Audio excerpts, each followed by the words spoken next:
Hello, hello, hello, hello, hello, hello, hello. What is up, everyone? Welcome back to a bonus stream. Yeah.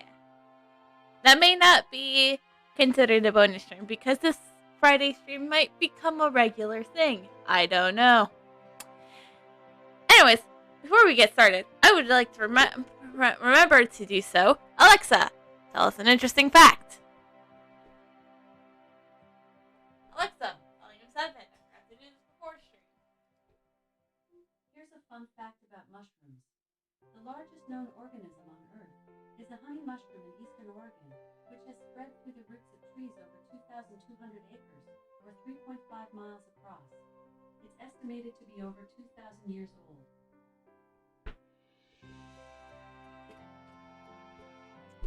Thank you for that interesting fact, Alexa, about mushrooms. So, yeah. Like I said, welcome to the bonus stream, where basically it's pretty much a makeup for what I wanted to, but then didn't do in stream last week because well, not last week, literally it was Wednesday, because of my headache, which I felt much better afterwards. So, also, this can be a fun chit-chat stream, you know? Because there's a lot to talk about. You know, like perhaps maybe a patch. Which is kind of glad that this actually happened. This is the whole reason why the bonus stream happened, is because literally yesterday the new patch, Valley of the Ice came out yesterday. And I was just like, holy shit, I was debating a bonus stream Friday. It's like, we're doing that bonus stream. And then literally afterwards, I posted in crew chat that I was like, hey, I don't care about what anyone says. We're doing Gmod. So that's kind of why on Wednesday I was like, oh, I don't know if we're gonna do this. And Thursday I was like, we're doing this. So yeah. Personally, I was wanting to make this be a patch stream, but once we get into the details of the patch, you're gonna realize why I chose to make this just the makeup stream. Because I would have loved to do this as a patch stream, but I don't have high enough level characters for any part of it. So, most of the patch is for S15 and above, and I have a character who's S11. So, anyways, we should talk about the patch. So, first things first, I forgot to set this stuff all up. I had it all ready to go from yesterday, so here we go.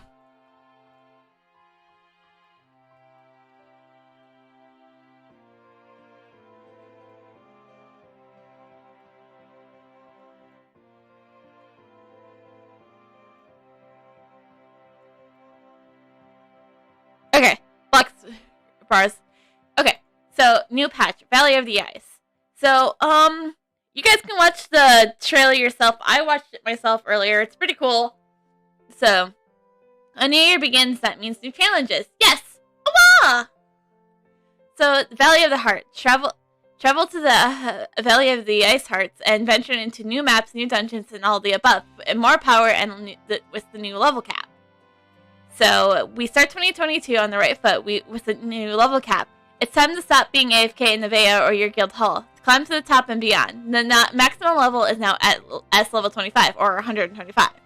And if you wish to be anonymous, you'll have to level up to S15. So, I'm no longer anonymous. I was in that question mark club for like a whole week. Or a couple. But what about required experience? The experience required from S16 to S20 has been lowered to make it easier to reach the new maximum level. Are there Maribel Quests? Of course there are. Here, we'll tell you about them. To access these quests, you must reach S level 6 and complete the main quest, S level 6 Savior's Arrival. And that will get you access to 4 new quests for the dungeons: Hidden Crystal Cave solo, Ancient Spirit Temple solo, the Overworld Glacier Ice Cavern, and and the overworld subterranean sanctuary. Remember that you can only complete these levels. You can complete these quests every day and only once per day.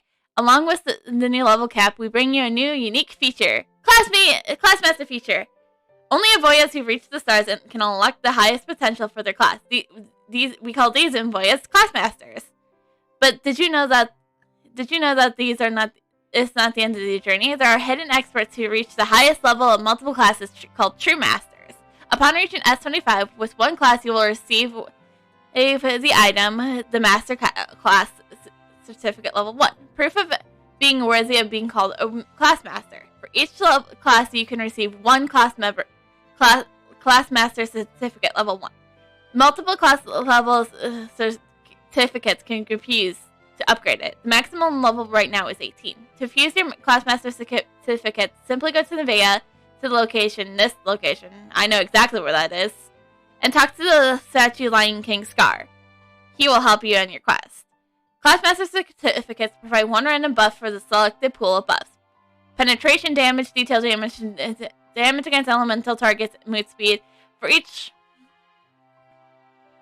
of the Classmaster certificates are provided a buff increase. All level 1 certificates will create a +1, while 15 will create a +15. The buffs last 60 minutes, and all Classmaster certificates have a cooldown of 60 minutes. But what would a new level be without new maps? Ubu? Oh, we present the new maps here. Snow Crystal Plains, a city famous for its crystals and unique landscape. The winter is still in full swing here. However, it's all for breathtaking beauty. It has never been a place of peace. Here's the past. Here, the past or the present are no importance. Deep Hidden Valley. There is the distant mystic tree covered most of the sunlight, as they don't want the rays of sunlight to reach those who cover it. There's a peaceful atmosphere, but there's something unsettling about it as well. Get ready to fish, collect, dig, cook, and learn stories from the villagers and obtain many new achievements. Note, to access these maps, you need to be at least level S15, so no excuses and get leveling! I've been trying to! So, for both new dungeons, there comes 4 modes: solo hard, party, and hell mode. Deep Valley, once the aviary artifact sanctuary is not complete, overrun by dangerous monsters who can lie for their next prey. Requirement: you must be level S15 higher, you must go to Ice Crystal.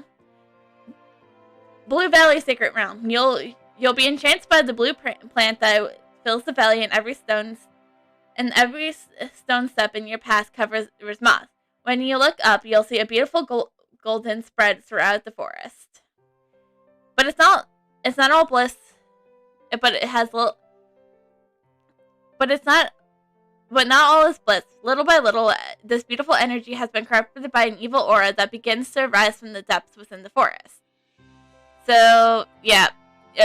So, I'm not going to read all of this. This is just all the cool stuff you can get, which is pretty epic if you are level S15 and you can access these dungeons. And many more drops await, so please put in many charms as possible and start farming. And now, the one thing in this dungeon, this patch I can actually do. The Eidolon story dungeon occurred. A Kirk came to the border of Azalea in search of a maker. He wishes to find the legendary promise, but many obstacles are in his way. Will he find what he's looking for? It is said that he's looking for someone special, his soulmate, but he hasn't had any luck yet. Could you possibly be his soulmate? This dungeon is available on Mondays, Wednesdays, Saturdays, and Sundays. So if you want to, you can do it today.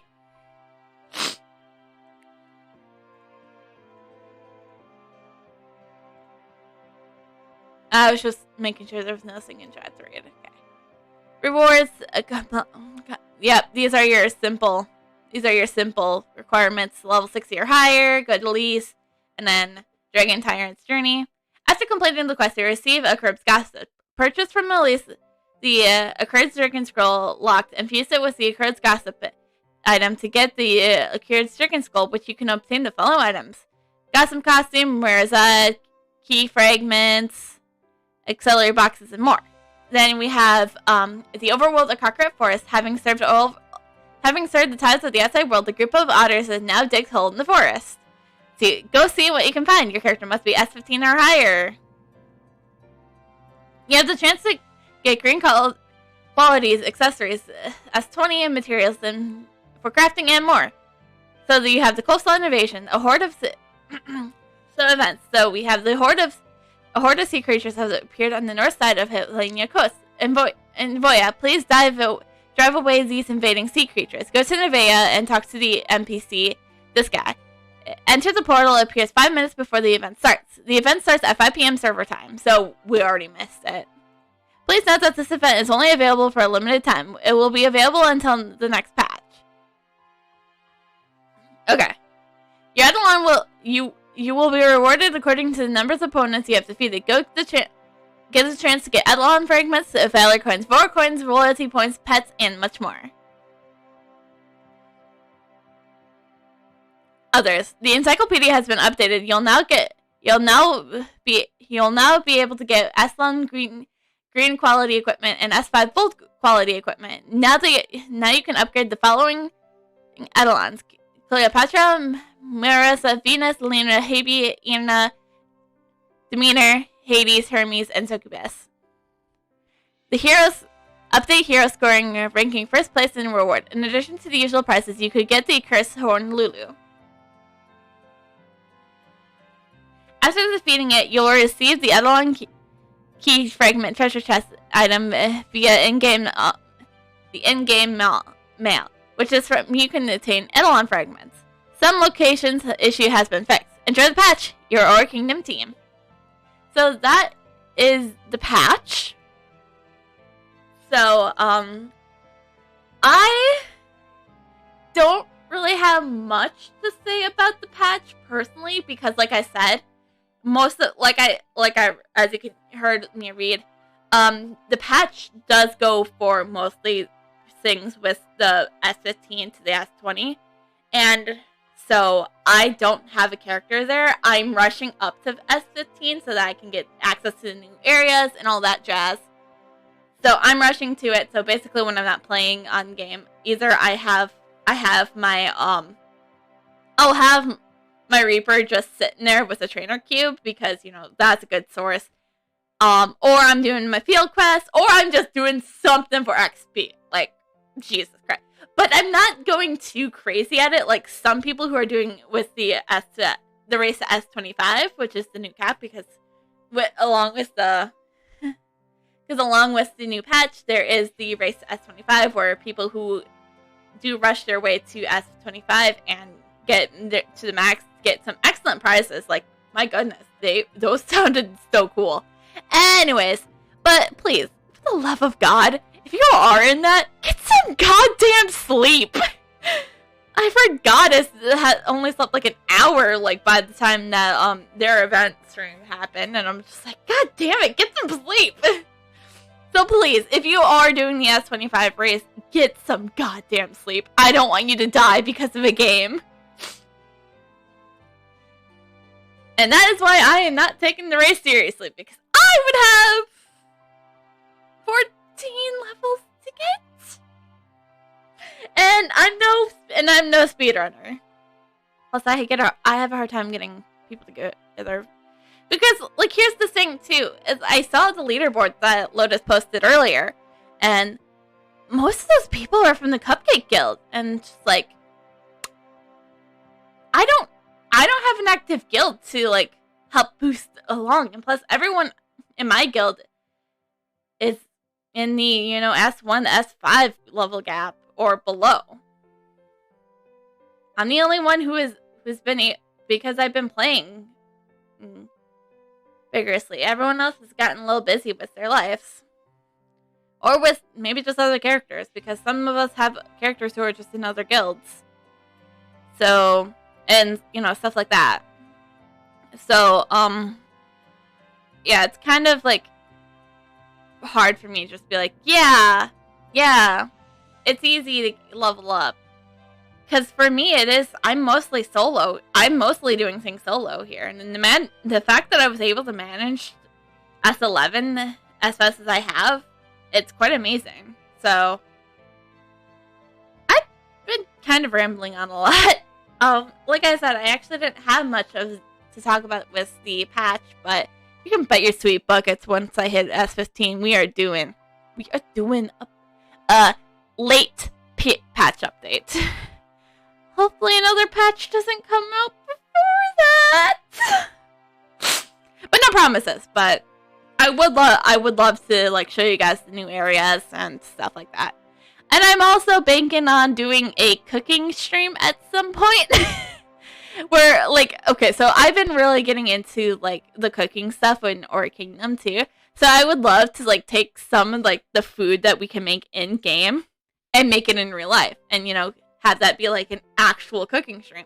Like, I thought about this one day when I was just making a ton of, like, the fried milk balls. And I was like, what if I made this in real life? That sounds interesting. And then I would make a joke about, like, oh, we gotta make it gold tier, and then, like, pour, like, a bunch of chocolate sauce on top of it. So that is something I want to do is sometime this year, where I do just take some food that's in the game and try to make it in real life myself. So I've already been researching that. I've been researching for milk ball recipes. No, I'm serious on that part, too. So, also, again, this is also going to have to be pushed back a little further. I was hoping to do in a complete dungeon run where I go for every single dungeon, well, main story dungeon that's in the game. I wanted to do that quickly, but since I don't have access to the two new ones, because not S15, I have to wait a bit on that. So, like I said, don't worry, I am pushing myself to S15 as the Reaper. So, honestly, what is the... I haven't updated the AK command in a bit. Okay, so, yeah. She also has been S11 for a while, so... And I also need to add Natavia to that list anyways. So, yeah. I was also waiting... I'm kind of waiting to get Natavia her second, get Natavia her, you know, subclass before I put her on the list. So that's kind of the idea. So I can't believe I've been live for like 25 minutes and we haven't even started the game yet. I've just been sitting here talking. So yeah.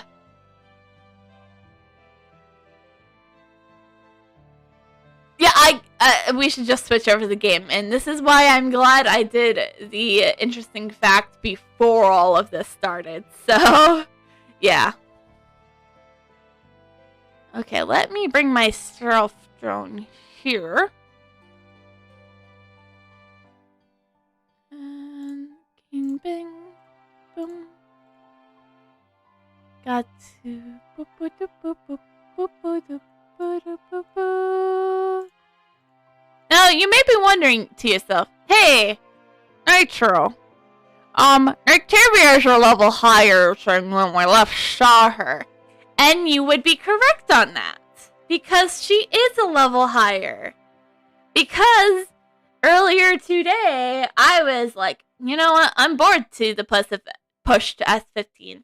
So I hopped over to Nitavia, and I was like, let's get these side quests done real quick. Because I was like, I'm not in the mood to do them on stream.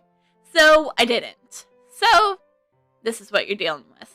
So, yeah. Anyways, I don't want this stream to be like, oh, we're already half an hour in, and we're now just getting to the gameplay. Whoop. So, we are not tracking fame quests. I don't want to do those right now.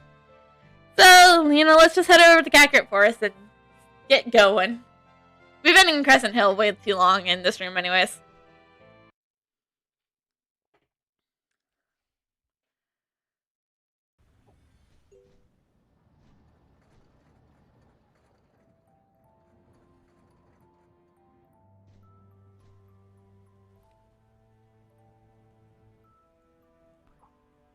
Oh, I almost didn't notice you over there. What brings you to these parts?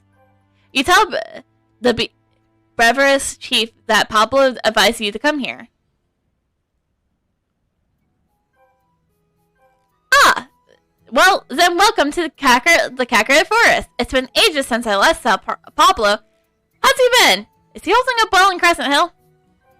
You and Alien fall into a light conversation about Pablo. Then you cut to the point. You must find someone who can fix your machine. Sure thing. Let's have a look. Alan carefully collects the broken machinery and inspecting it carefully. And we leveled up already. Google!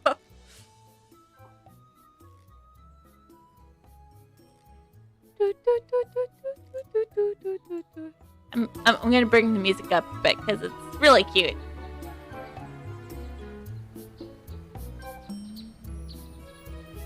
Also, yeah, as you can tell, I did the side quests. I hate to be the bearer of bad news, but I haven't seen anything like this before. It's quite fascinating, though.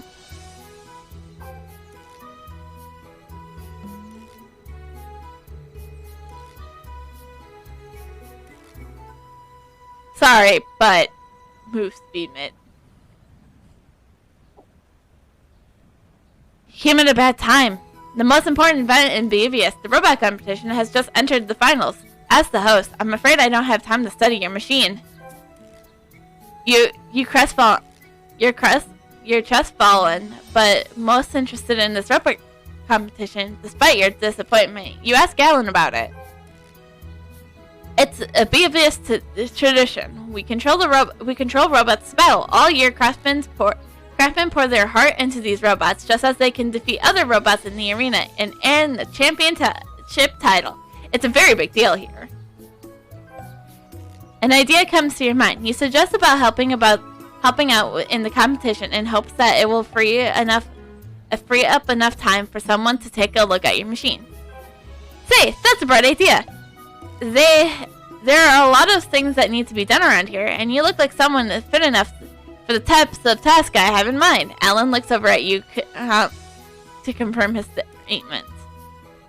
Alright, first things first. We have a bit of a grass sprout problem. The finals will begin soon. The craftsmen are just implementing the finishing touches, but those darn sprouts keep rampaging into the village and eating our resources.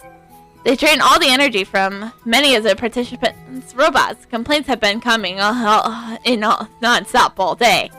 You ask Alan how you can help with this situation. If you can get rid of these pesky grass sprouts, I'll introduce you to some experts who can help you with that machine of yours. What do you say?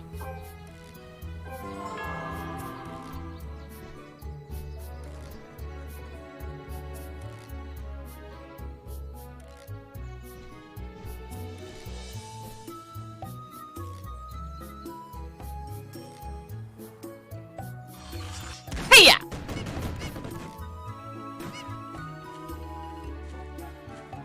Decoy!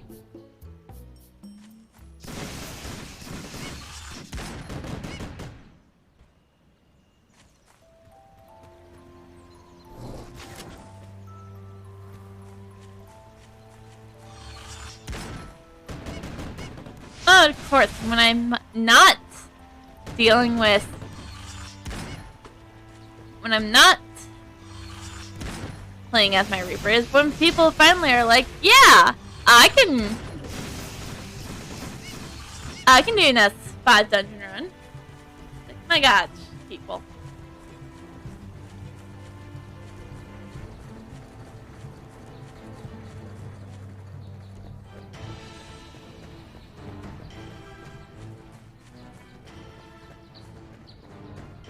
We're going to be seeing a lot of dungeon requests in the next few weeks, probably.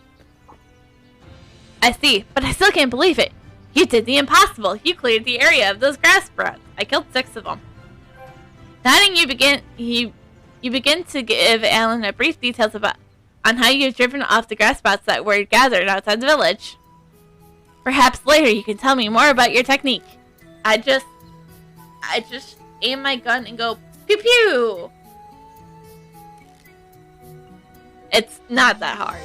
Our technology is a perfect blend of magic and mechanics. However, same energy is a food source for the sprouts. trying to fairly share our resources with the Sprouts have always been a huge pain. Well, you've done a stellar job. Now's the time to fulfill my end of the agreement. Let's see who could be available to help you. Alan fishes out a list from his pocket. Unfolding it, he carefully scrutinizes the list.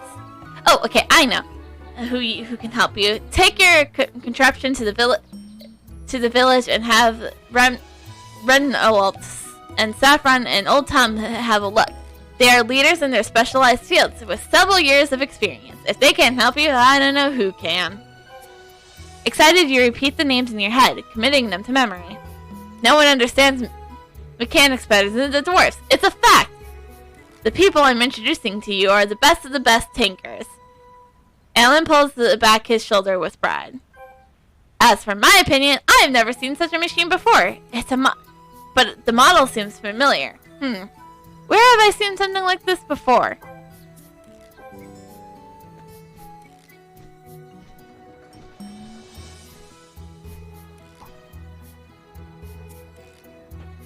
What's up, human? You approach Renwalt with it. What Alan has said, showing him the broken ancient machinery from the Starlight treasure chest. The village chief himself sent you to me? Pretty gnarly! Renwalt smiles. Well, let's crack this mystery. I gotta see what's so old and strange about that old Alan's can't identify. After passing the broken ancient machinery to Renwalt, he begins to examine it. Far out! I don't know what this thing is, either. I do remember someone asking me about it before, though. I was busy then, so I don't remember who it was.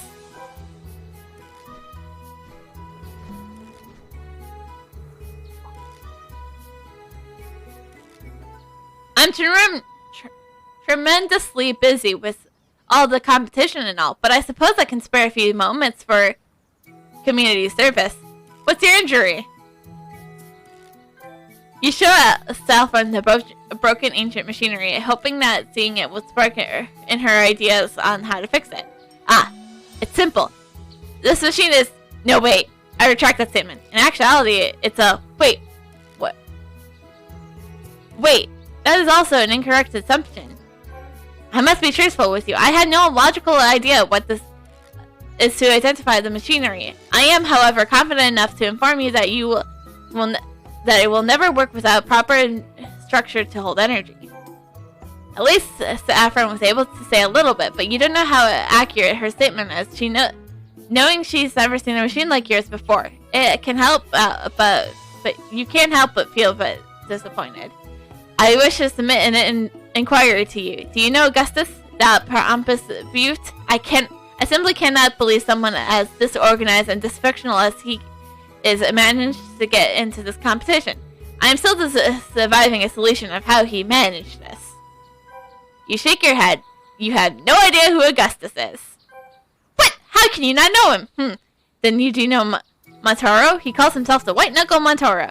He's this year's defending champion. I am 856% certain he will win again this year. Well, we'll see about that one.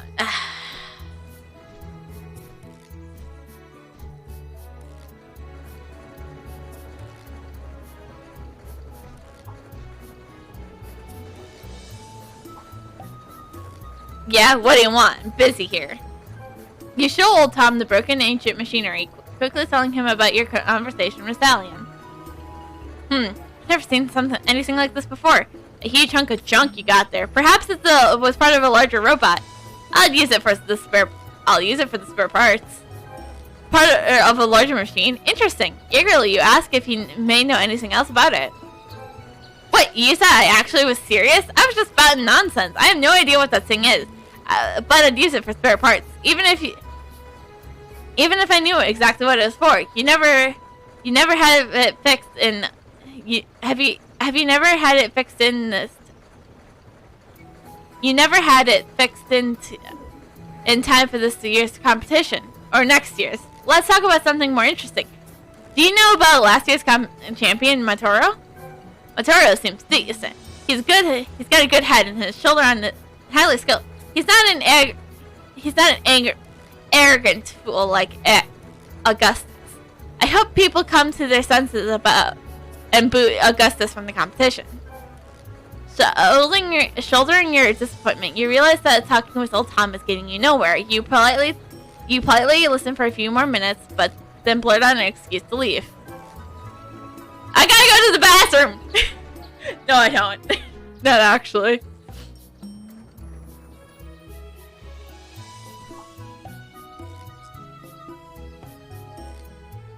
That didn't take long. Okay.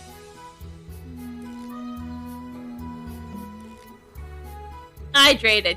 Thanks.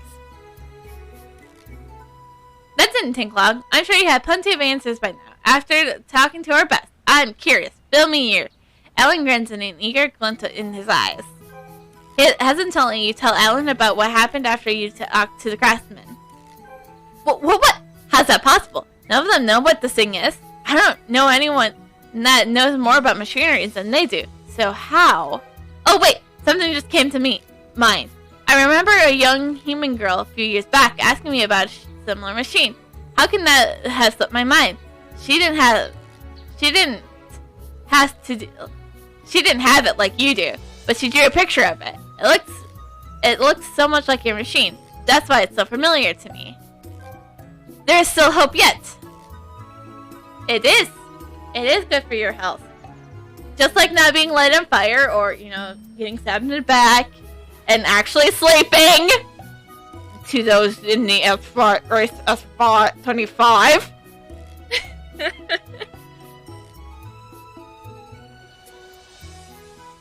You press Ellen for more details. Gosh, I was so busy then. It was all a jumble. There were so many spectators that visited the village that year. The competition was electrifying. I didn't think that human girl was a craftsman at all. Just not a spectator. After seeing your disappointed expression, Alan scratches his head, wordlessly apologetic for not being able to help you find your proper help. Well, I suppose you can meet Montoro. He's last year's champion. He may know a thing or two considering he won last year. Alan's demeanor brightens from this idea.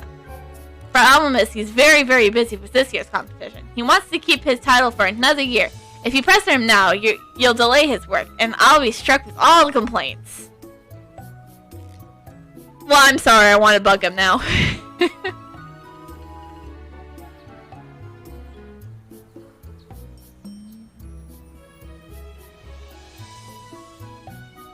Alan's eyes now troubled.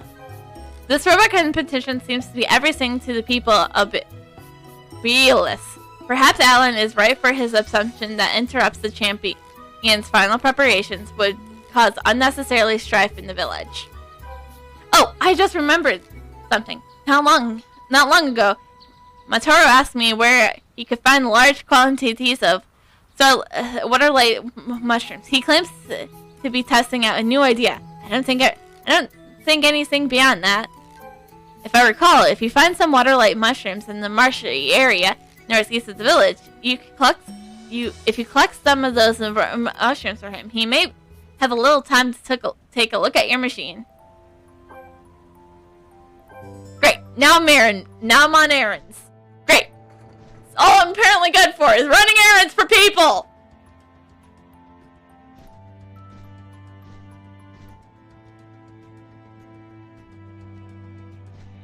That's all I am to these people, to the dwarves, just their errand person. I mean, I guess I get a little something out of return, but it's just like, yeah, do I really want it? I mean, come on. These things are pretty cool. Look at Hayako. She's so cute. That's not even her main outfit either. So, huh? That's the university outfit she has. Because I had been holding on to that for probably 4 months before I actually got her. Hydrated? Thank you very much. I swear that is my most redeemed channel point reward. But you know what? It's fine. It's fine. It's a nice one to remind me that I need to be healthy and, you know, hydrate. That's why I added it. I think that's also why I added Screech. But you know, not a lot of people usually don't miss that one. Oh, I almost didn't see you there. I've been so busy. What is it you need? I'm afraid I don't have a lot of time to chat. That was being the finals coming up and all. After briefly introducing yourself, you hand the water light mushrooms to Montero, informing him that Alan referred you to him. Fantastic! With these water light mushrooms, I can now rotate the turbine to its maximum. This really saves me some time. Water light mushrooms. Why would you ever go waste your time with those things? A dwarf swaggers over to you. Ignorance oozing out of every step. Hello, Augustus. What brings you here? I'm here to tell you something important. I'm the champion of this year's competition. Your fancy new equation doesn't stand a chance against my secret research. And then I wish you luck. I'll be giving it my all in this competition, just as I did last year. Montero mutters as he returns to his work, already distracted. Haha! You might already save your energy because you're wasting all of it on a competition you won't win. With an arrogant chuckle, Augustus swaggers off. You feel a bit perplexed by Augustus' appearance. Who is that guy? And apparently, he's one of the robot competition finalists. His name is Augustus. Don't mind him. He's always like that. Though I have to admit that he may have a shot in the championship this year. You don't know the half of it. While Montero returns to his work, BBS approaches, attempting to swallow a whole unguarded water-light mushroom. You try to move to stop the mischievous bird. Unfortunately, Mirly is faster. Is able to relocate the water-light mushroom away from the ostrich reach. Did you say something? Montero turns to look at you, distracted enough to mistakenly think you have spoke to him. He clearly has no idea what almost just happened to his mushrooms. You're Nativia, right? What brings you to the water? Thanks for bringing me those water-light mushrooms. They were a tremendous help. With water-light mushrooms this time of year, this year is time sink because those annoying moss crabs. I don't know why there's such a large group of moss crabs that have migrated here of all places. Only Augustus' little brother, Fenrich, is interested in that sort of thing. Fenrich. Nice name. Best name, maybe. Montero misks the hydraulic flasks as he talks. Everyone else is thinking about this competition, including me. And when it comes to those crabs, all that worries me is that they'll be eating all the water-light mushrooms. I will not lose the competition that way. As Maribel continues to rant, Maribel looks at you, anxious to interrupt Montero so that you can get to the point. You have a familiar thought on the matter, but Montero isn't even focused on you anymore as he talks. He will go back to tweaking on his own machine. If we don't get rid of those moss crabs, all the time I spent on my new research will be wasted. This machine will be useless, all because of the lack of water-light mushrooms. If you are the one Alan told me about, then get rid of those moss crabs for me. If I'm consistently worried about being short on water-light mushrooms, I may overlook a crucial detail that will cost me the competition. Aaron! Yeah! I don't know why I dabbed there. There's a reason I don't have a dab command. I feel weird when I be like dabs. You know what? Helps me a bit.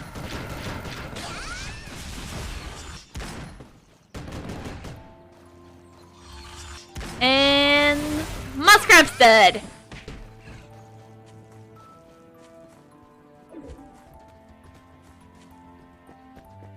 We don't discuss what I did with the robot, you know? Made him just a little confused about who his master was. It's totally fine. If those crabs consume all the water like mushrooms, Mataro muttering to himself, heaving a great sigh. You tell Mataro that you have done what you have done about the moss crabs. So you cleared the area of moss crabs for the time being, yes? I'll add those crabs to the list of security concerns at the next village committee meeting. Well, I don't have anything else that you could help me with, so you can go back to...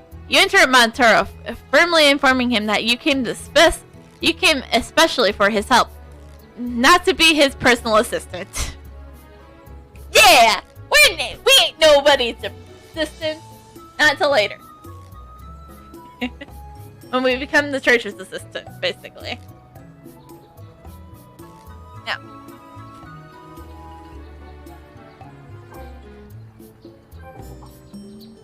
Huh? Oh, we must have come to a misunderstanding. How embarrassing. I do apologize. My name is Mataro. Thanks for your help.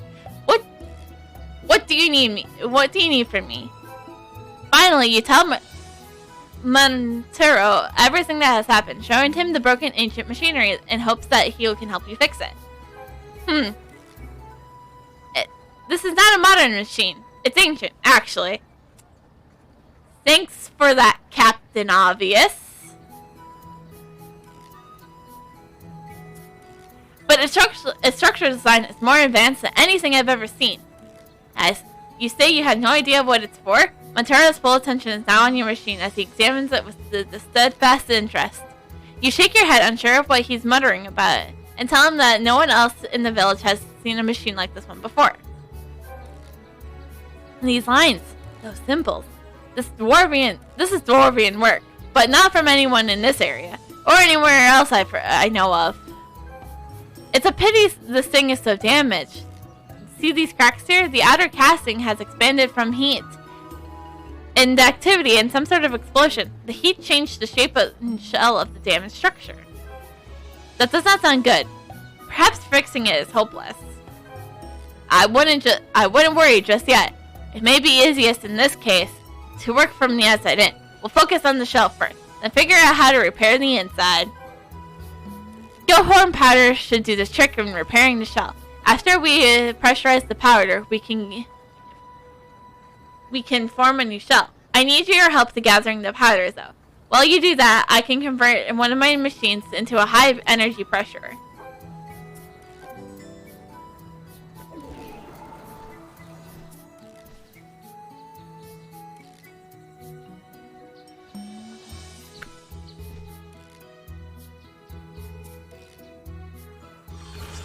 Hiya!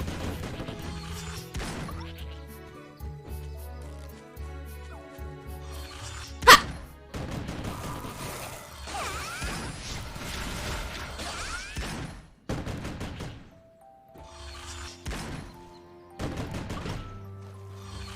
Horned goats. That's all you need in life. Hard goat, powder. Goat powder.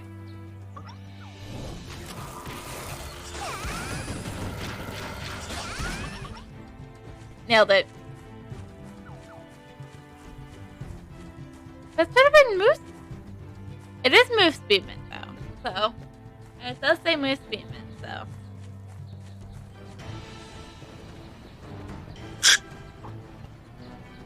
Okay, my compressor is warmed up and ready to go. I have made sure it's in top form, so all I need is the powder. You give Mataro the horn goat powder. Excellent! The last detail leaves the rest to me. Mataro grins, then turns to work, fully engrossed in his latest project. Oh! We're out of... Okay. It's fine. Everything will be fine. I hope.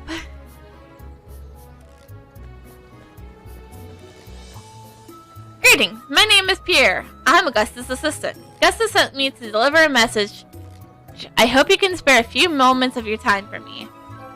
Mr. Augustus is committed to research the ancient forgotten energy resource. As such, he is very interested in your machine. Furthermore, Mr. Augustus is aware of your talent. He believes you'll be an efficient robot operator. Pierre's sudden proposal is sudden, perplexed, and a little creepy. However, it sounds like Augustus knows more about the machine than anyone else. Perhaps accepting the proposal will not be a bad idea. Natavia, simply stated, Augustus would like to work with you. You offer the machine to him and to study and agree to operate his robot. In exchange, he will fix the spirit separator that you have in your grasp. Your heart skips a beat. Pierre actually named the machine from the Starlight treasure chest. In order to express his sincerity in cooperating with you, Mr. Augustus would like me to share with you details about your machine. He says the village chief, Alan, possesses a book with ancient text that reads, The Beevious Workmanship Collection. The book contains blueprint for machinery that has been passed down through the generations. Everyone considers Alan's package to be outdated, irrelevant. No one looks closely at what is written in the text. If you can manage to browse this book from Alan, you will learn that Mr. Augustus really is the only one who can help you. I've already reported the entirety of Mr. Augustus' messages. I await your decision.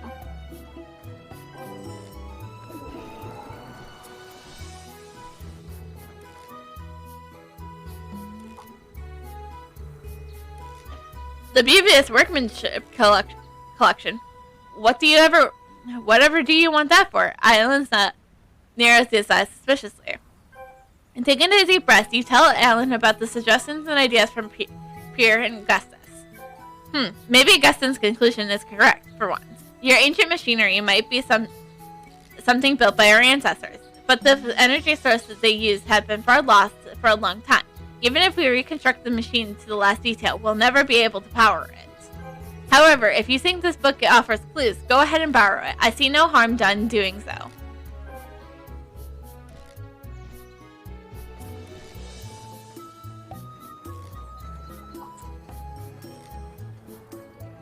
You have the book? Please give it to me. Post haste! You hand Pierre the Beevious Workmanship Collection. After turning a few pages, Pierre's expression shifts to excitement. He points to a page in the text. He points to a page in the text you see for you to see. There's a mysterious machine diagram drawn on the page. The machine in this picture looks exactly like your broken ancient machinery from the Starlight treasure chest. Natavia, this is the original design for your machine. I have never seen this book, but Mr. Augustus seems very familiar with it. If Mr. Augustus' assumptions are correct, confirmed, this spirit separator, but what will it be used for? No matter, we have confirmed that the machinery was designed by our ancestors. If Mr. Augustus is the only one who can fix it because his research on the lost knowledge of the ancestors allow him to. This may cause many problems. You tell Pierre that Materio is currently fixing the broken ancient machinery. You and Materio both are wasting your time. Mr. Augustus is the only one who can repair it. Maferno's skill and knowledge is limited to the modern day technology only. At best, he may be able to repair the damaged shell. You can't help but notice the allocution in Pierre's voice upon mentioning Monteiro.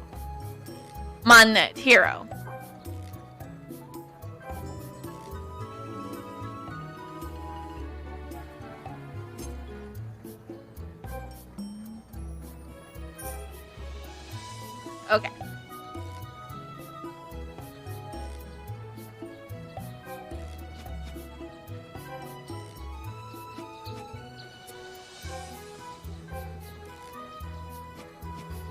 I'm just getting rid of some stuff that I don't need, that I can't really just sell.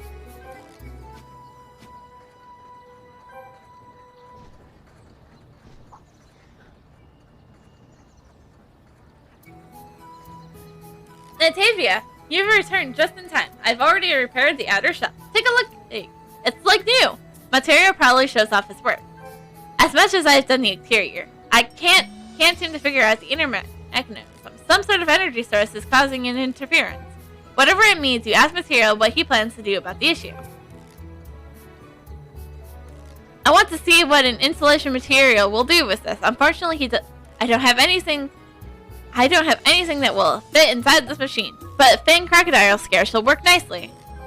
For the most of the Fang crocodiles live east of the competition area.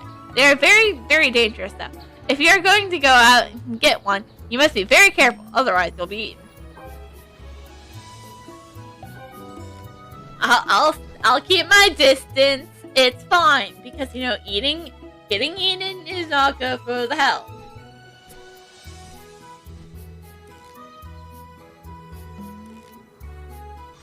I did not keep my distance.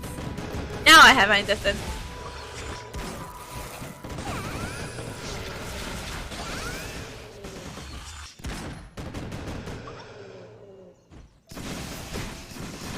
Ha! Nailed it.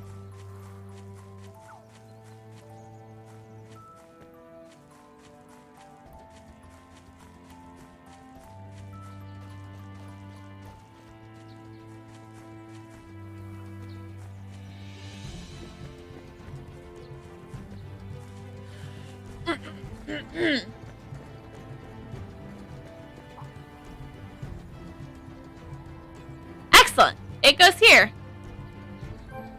You have just come back with a thin crocodile scale. Material can only barely contain his excitement to use it. After taking a moment to flip power switches, Materio turns his attention to the repair work. After a bit of fiddling, Materio reassembles the machine's parts. Okay, I'm not completely sure I've got it right, but let's see what happens. Materio releases a nervous chuckle. It was after a great pause, the material flips on the main power switch. You hold your breath and watch, but the machinery is completely motionless. Materio snorts disapprovingly and flips the switch again. The machine is a paperweight, except for its shiny new exterior. But it's still the same old broken ancient machinery. Oh, blast it all! There's nothing else I think of to do. This machine would be beyond the scope of my capability. I can't grasp how it drives systems works or exactly it's used for energy. Oh, well, the finals are about to begin. I should get back to working on what's important. You should take that machine to someone else. I'm really sorry I couldn't help. You realize a sigh and relief and leave Montaro's cottage. Augustus' assistant Pierre was right. Even though Montaro is highly skilled, he just doesn't have what it takes to fix the machine. Octavia, that dwarf Pierre seems confident that Augustus can fix this machine. How about we go visit him? Alright, we leveled up.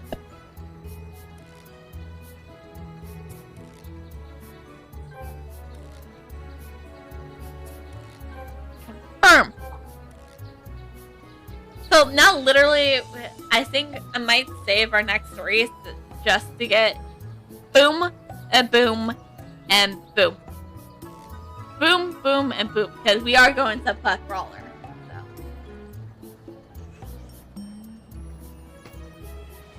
Because then we can grab Lash Out and then head up to Revolver of Doom and down to Gale Runner. And I think we hit up every single one of everything I wanted. So, anyways, we have some damage and some HP.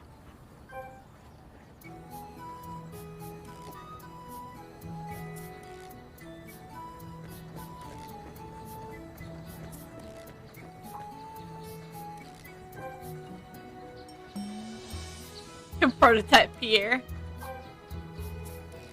Oh.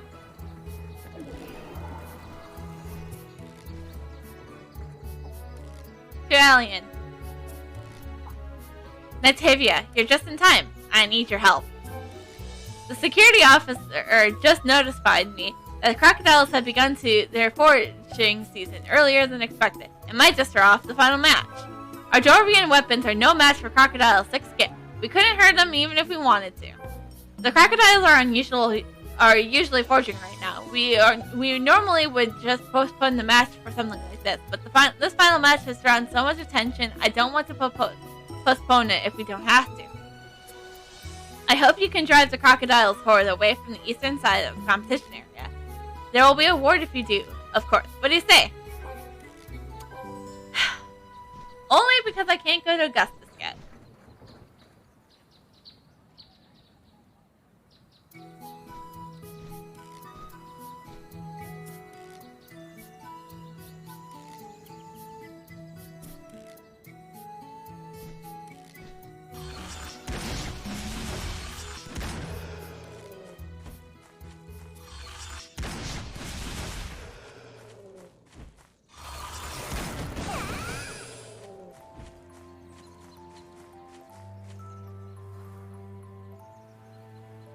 might be over.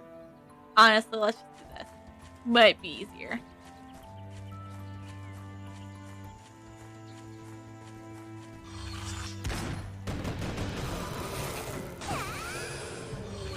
Ha! Hi!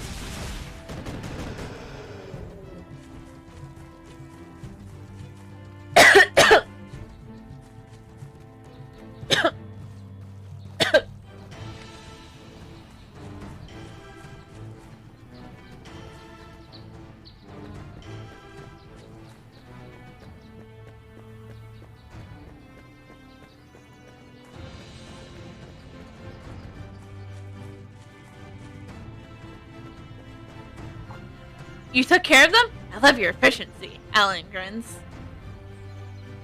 Here's your payment. I added a bit extra. You deserve it. So are the tokens by the extra? Okay, cool, thanks.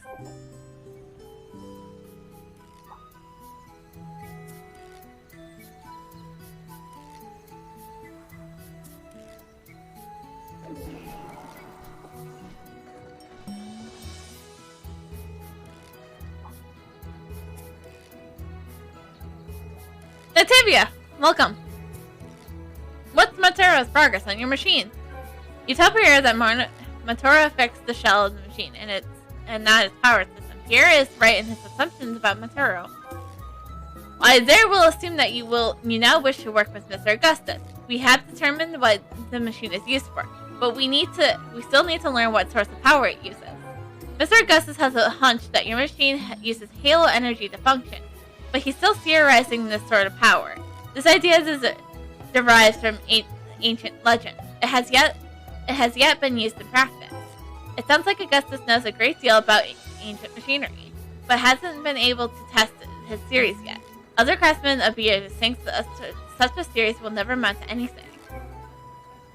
We have learned that halo energy may be tied to halo grass. Halo grass causes a special reaction when combined with bright colored dust from the butterfly fairies. It's the only way to test our theory on halo energy. Nitari, I must ask you to please retrieve some bright colored dust. You obtain it from the butterfly fairies. After you collect the dust, please also deliver this final ticket to Fenrich. He'll be quite pleased. Fenrich is Mr. Augustus' younger brother.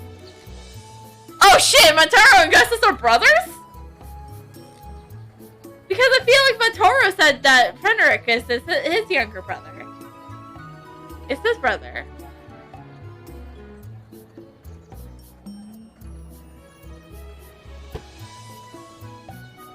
What's up?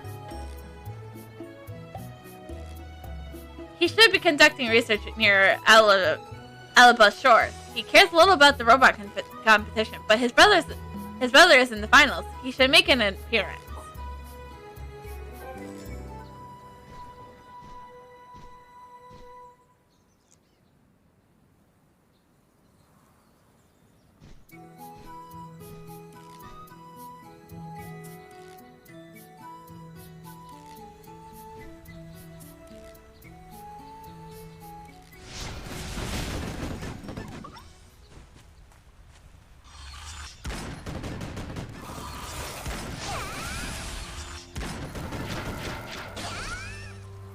Oh, we still don't have any. Wow.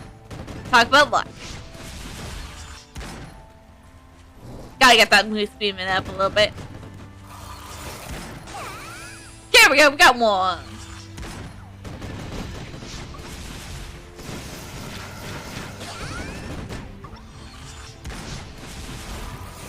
Oh, we got it all sorted now. Cool, cool.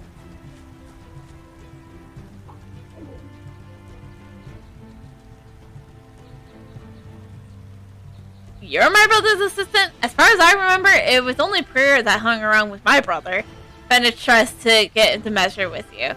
You tell Finish what has happened, about Augustus making it to the finals, handing him the ticket to the finals that Pierre gave you. Very interesting. You're the pilot? If I told him 1,000 times, I could have cared less about robots. Fenrich shakes his head and sighs. As far as I know, there are ghostly butterfly fairies on the south bank of the Falls. Tread carefully. They won't give up their scale dust so easily. Yeah, that would have been information to be nice to know before I attack the fairies.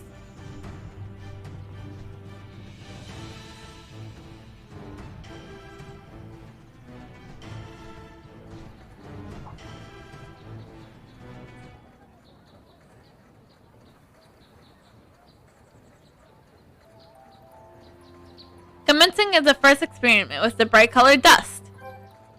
Pierre sprinkles the dust of on the broken ancient machine. After a moment, the machine begins to animate a faint glow. You and Pierre both exchange looks of surprise upon seeing the glow. Augustus Sirius seems spot on, so far. The spirit separator seems to be reacting to the bright-colored dust, which means it should use halo energy for power. Excellent! Brilliant! Mr. Augustus is truly amazed. Nitavia, your machine was very indeed made by our ancestors. It uses halo energy for power. This is a major breakthrough on the research. Merely nearby carefully studies the machine. This machine, when fully functional, should be able to separate eidolons from their hosts. You ask merely what else it knows in relation to this. All things possess the power of Gaia. This machine, once fixed, will have the ability to manipulate eidolons, returning them to where they originate from. You fall into obsessive silence upon hearing Merely's words.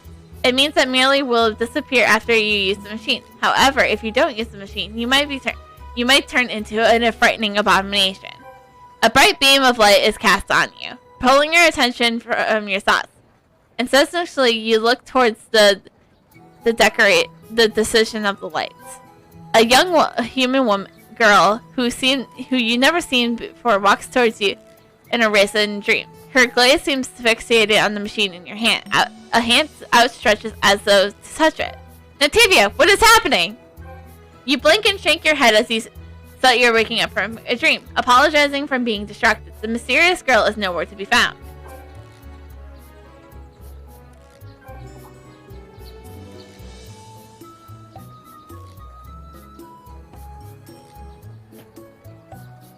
We have confirmed that the halo energy is coming from this direction. We must ensure that Mr. Augustus' plan is executed smoothly.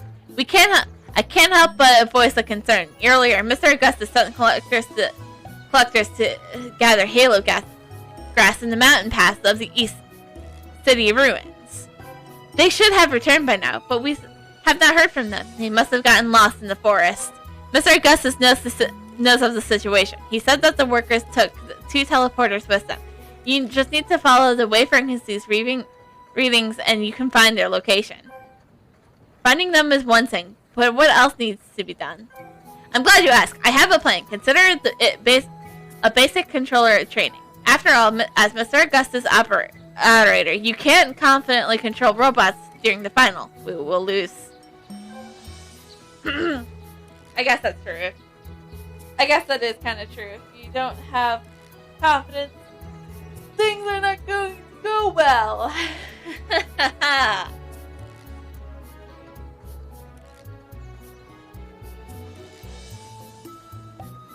This is a fantastic opportunity for you to gain experience. This Halo Energy Detector can launch a sweep of a frequency.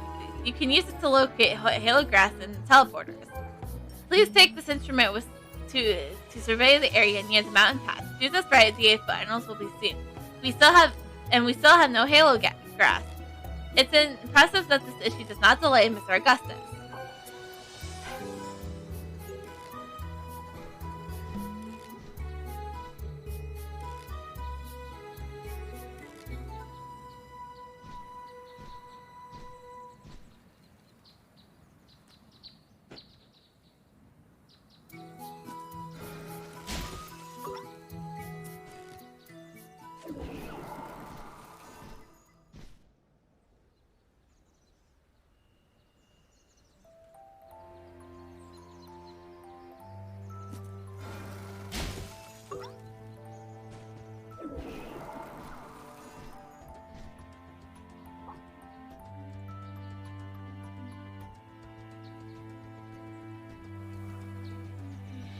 The dwarf before you looks jittery and anxious with worry.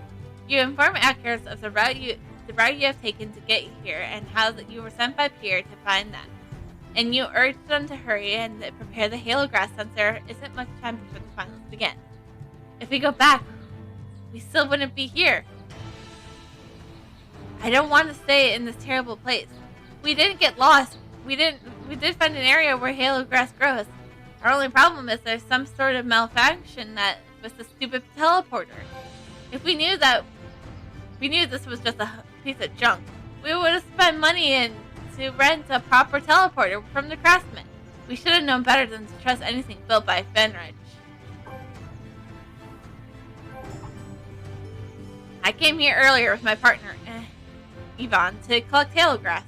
Yvonne, however, was determined to go to the east city ruins and to find more halo grass. We wanted to avoid the dangerous giant wood beast, so we set up a teleporter here. Who would have guessed that after a few teleports, we suddenly lost signal from the units in the ruins? I haven't seen Yvonne since. Giant wood beasts follow the mountain pass. A mere collector is no match for those vicious monsters. Alker looks you up and down. You look like you're a force to be reckoned with. Ah, yes. This right here. A girl with blonde hair and wearing a freaking dress with a tamugi in her mouth. It's a force to be reckoned with. Is it the guns? It's probably the guns. People are scared of the guns. Is that what it is? Would you go to the mountain pass and save Yvonne? Ah.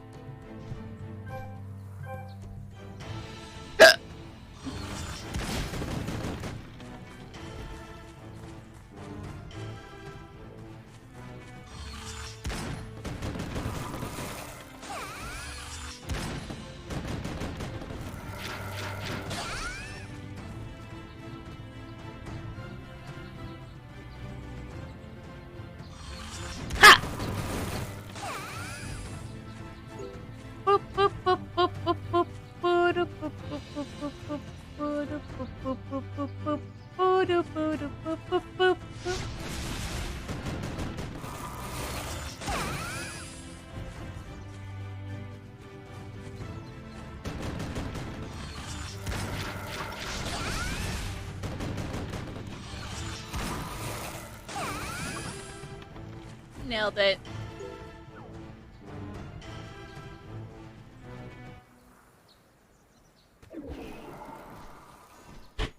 Ow.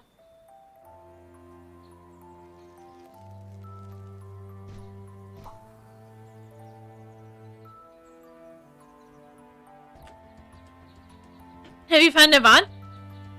Sitting here waiting? I can't stand it! You tell Ecker that the giant centaur in the mountain pass is blocking your way.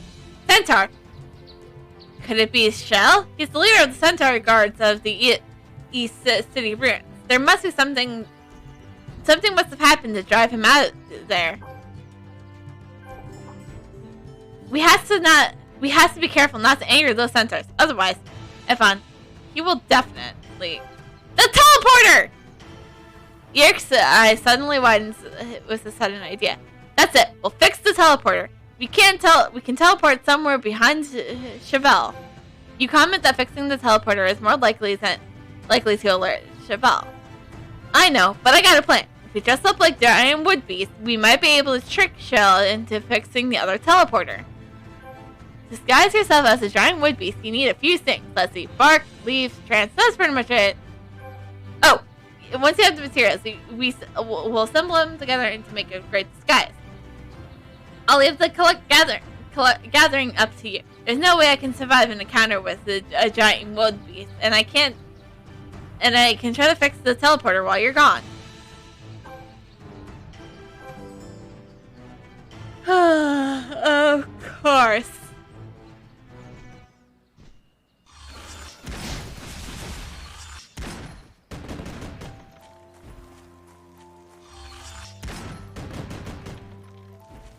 We need something.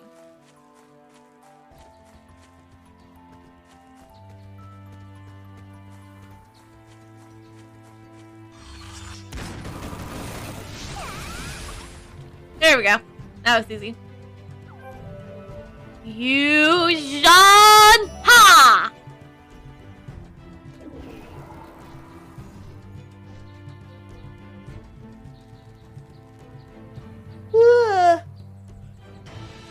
Let me see. You revealed the incomplete treatment camouflage. From the outside, it looks like a giant wood beast. I have no idea you were so multi-talented. This wood beast costume looks like it's the real thing. Let me just make a few minor adjustments. Alkir reaches out and takes the treatment camouflage. Oh wow! Why is this thing so heavy? Because it's meant for a human girl. Edgar grunts and strains to lift his disguise, but it doesn't budge. I never thought this treatment camouflage would be so impossibly heavy. It's not something any normal person could wear. Alkir is still trying to pick up the disguise, to no avail. Never mind. We just need somehow to sneak around the hell to find the blasted teleporter and restart it. I was going to fix the teleporter, but as you can see, I can't even lift this disguise to put it on. Detected, Alkir lets go of the treatment camouflage. Natavia, that means you'll have to disguise yourself and restart the teleporter. Don't worry, it's easy. Just press the button on the teleporter and it'll fire up. You're gonna need some time to put on that stupid disguise. Let me know when you're good to go. Oh god, I walk so slow.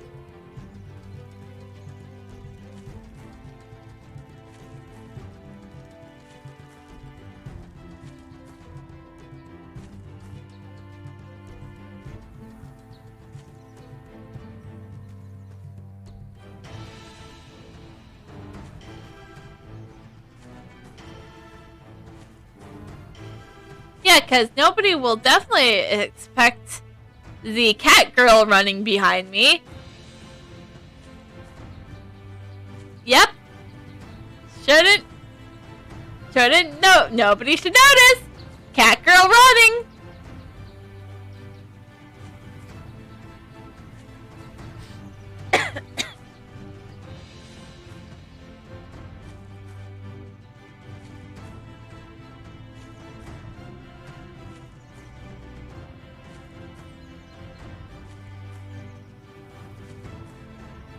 Nobody suspects the girl with the cat girl running.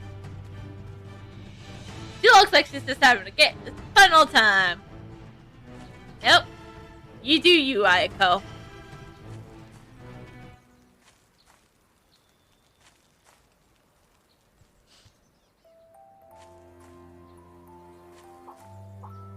You tell Acker what has happened with the teleporter in the East City room, confirming that it has restarted. Of course it was broken. Fennec's machines are always so unreliable. I'll never use anything of his again. I hope you also have found Ivan. Any clues of where he is? I'm glad that the teleporter is repaired, Nantavia. I'm worried about Ivan. Could you use the teleporter to see if you can find him somewhere in the East City ruins? Ivan has taken survival training, so he's hiding somewhere safe. I worry so many centaurs are patrolling the ruins. He'll eventually be discovered no matter how good a hiding place is. Alkir gazes at the East City ruins. His body tenses with worry. I guess we better start before the teleporter screws up again. Alkir realizes shaky sighs, then gives you a formal salute. This confuses you. You're not Alkir's superior. Then the look he gives you of desperate hope is somehow humbling and unsettling at once. I'm putting every ounce in faith I have in you. Please, you must find Ivan.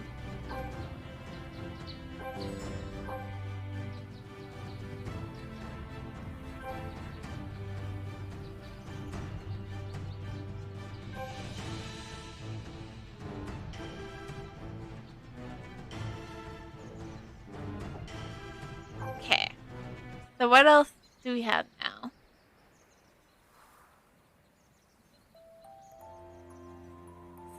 Still don't have extreme speed. Nice. Heck yeah. That's all I ever wanted. Well, next level we get these two, but those two don't matter to me. So we are still gonna just keep using the vigor. The teleporter mixed with erratic pulse and glow. This teleporter can teleport you to the East City ruins. Now that it's fixed, it can be used to teleport between the East City ruins and Alker's location. Activate teleporter. Oh shit! It spotted me! It spotted me. It had to go down. Good gracious! Were you trying to scare me to death? Who in the world are you? Don't tell me you're one of those maidens. You tell Yvonne where you came, although you are not sure what he means by the maidens. So Alkir is okay? And you fixed the teleporter? Yvonne heavily sighed relief. You knew not to Yvonne. Finally, things are looking up. I thought for sure we were going to die here. I even came up with the worst case scenario. Good for you? I don't want to die here. Alker says he'd buy me a drink when the job is over. And I plan on holding him to it. Good for you! Good for you! Hold a man to his word! Heck yeah!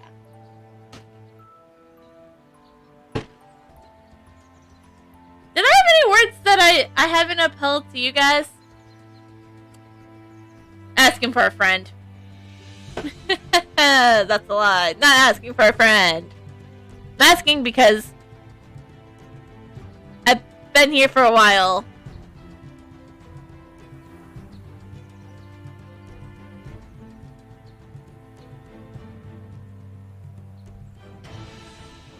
Okay, let's get both of these. Man, what would I do to get out of this place? You ask Ivan exactly what happened and why the centaurs were looking for him. Huh? They're not looking for me. Some weird girl forced me to come here. She demanded that I bring her to the East City ruins, and she came here. She left me here alone. She had something with her. But before I asked, a bunch of centaurs came out of nowhere and started attacking me. I heard that centaurs are ruthless and violent, but I always thought those stories were exaggerated. Apparently not. I've been hiding out ever since then. Glad you found me. You remind that Yvonne that the teleporter is repaired and can leave whenever he wants. Well, that's good news, but those centaurs aren't just going to let us go. Unless we defeat them, neither of us are getting out of here alive. Yeah, I already did murder one of them, so... Yeah. Yeah, don't think they're going to let me get out alive.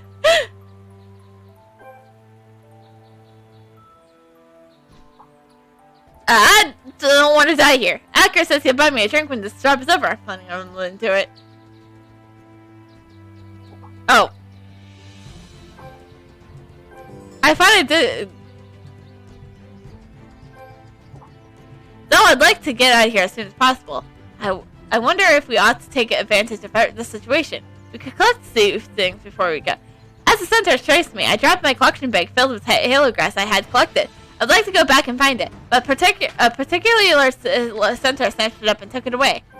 To be honest, I didn't quite have enough halo grass in there, so I'll still need more. So, I was wondering, could you retrieve my collection bag for me? Halo grass grows in the East City ruins. If you could fill the bag with more, well, that'd be great. Ivan spells at you, hopefully. Great, now I'm back on errand duty!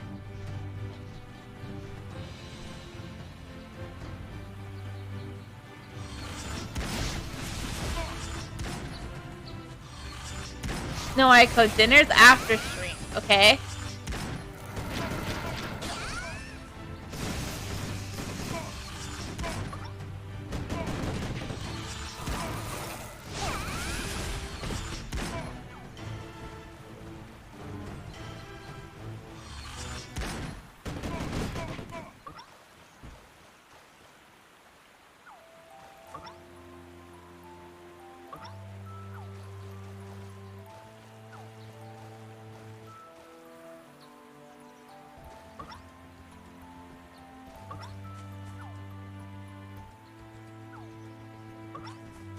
You! Sorry.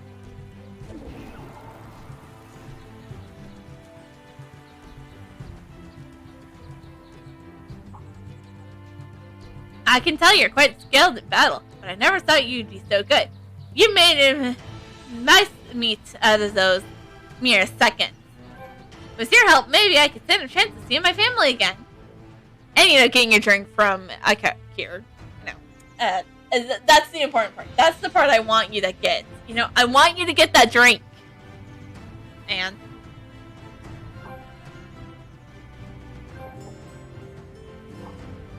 where was it? Did you find my collection bag? You hand Ivan his collection bag and the freshly picked halo grass. My bag! Oh, how I missed you! Ivan hugs the bag to his chest happily. It's this extra halo grass you collected. I finally have enough. Well done. We just gotta get out of this place. I can't wait to grab a drink with Alkir and forget this whole incident. This place is too scary. Even for a tough guy like me, I can't stop aching in my designer boots. The hero. The hero we all deserve. Alvin.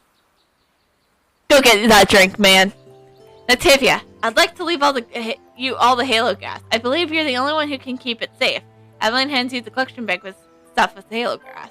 We already passed Augustus' deadline for collecting halo grass. Since you were sent by his assistant Pierre to help us, maybe you should give him the halo grass instead.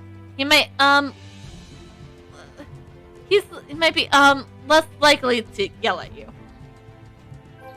It won't be if you won't mind putting in a good word for us, that'd be great. You saw what happened here. It wasn't our fault. What could we do? Hurry back and find Pierre. Oh, and tell Alkir that I'm fine.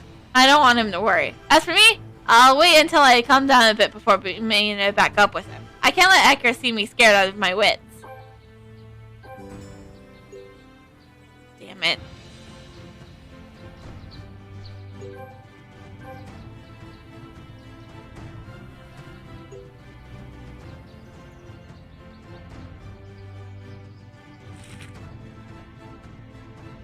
It's an easy way to just get out of the city. Oh no, this can't be good. Where's it been? Don't tell me where he was. You assure that Alkir that Ivan is safe and we'll meet with him very soon.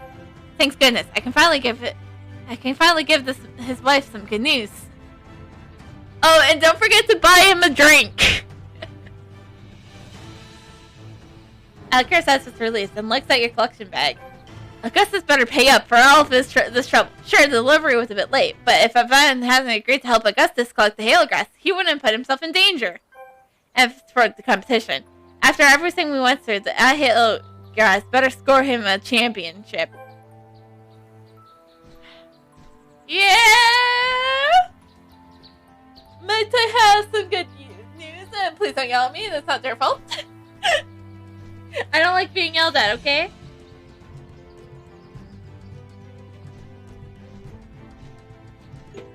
If there's one thing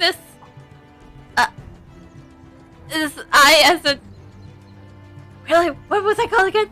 Nevoya of Gaia! I do get complicated about people yelling at me. I'm so confident about it. Have you found them? Tell me every detail. The whole ordeal seems to take you a ridiculously long time. You feel Pierre and what happened was like Akers and event, giving him the collection bag from Avant. It's good that they're safe. Mr. Augustus is a good man. I'm sure he'll still pay them their due. It did not occur to me that such a simple task would become so complicated. Pierre glances off towards the East City ruins. Humbled. I'm glad it all worked out in the end. Pierre left dryly, then put the halo grass in his prototype pressure furnace. You become more and more anxious as the machine begins to buzz and whirl. If this energy can make the spirit separator work again, maybe you'll finally be free of your Eidolon. Good, the energy extraction is complete. Pierre pulls a small box from the machine and releases a cry of excitement. I want Augustus to be 100% focused on his research. I'll take care of everything else, so he can just do that. Competition time draws near. Thus, someone has to bring the Halo energy box to Mr. Augustus as soon as possible. Are you prepared? The power of the Halo Grass is the only thing that can prove Mr. Augustus' theory. It's also to see his genius at work. Simply help me take this energy box to him. You take the energy box and turn to leave. Suddenly, Pierre calls out to you again. I also have a rather private request. As you know, I want Mr. Augustus to emerge victorious in this competition. Those who are desperate will despise Mr. Augustus will see him in a different light when he wins. I want everyone to witness his victory. You nod as Pierre continues. Crocodiles lurk in the road near the arena. They almost attacked me during my last venture. If we can't get rid of them before the finals, the villagers will be too frightened to come. Could you eliminate the crocodiles near the area and give the energy box to Mr. Augustus? You're the only one capable of such a task.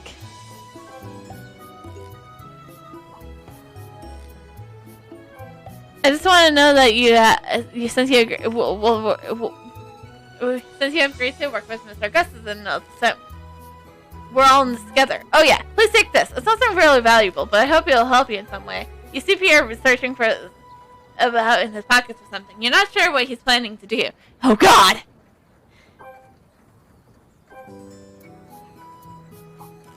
Ah, here it is. Pierre hands you a small bag. I hope this will be usable for you. I know you're going to need bags, and being a pilot and all, you know, for keeping energy sources and or little screws in. Things like that, eh? It's the least what we dwarves can do. It's nothing, really. Don't mention it.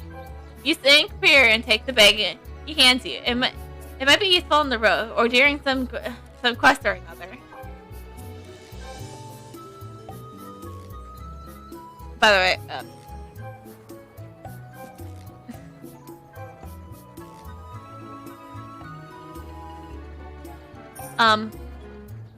before we continue onwards and go defeat some stuff and then give stuff to Augustus, I got to use the bathroom. So, that's exactly what I'm gonna do. So, I will be back shortly. And I am going to go to the bathroom. So, BRB screen time! Boop, boop.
Hey, we're back. Time to go defeat the crocodiles. I also got water while I was out, so. Water. Oh, hi, Aiko.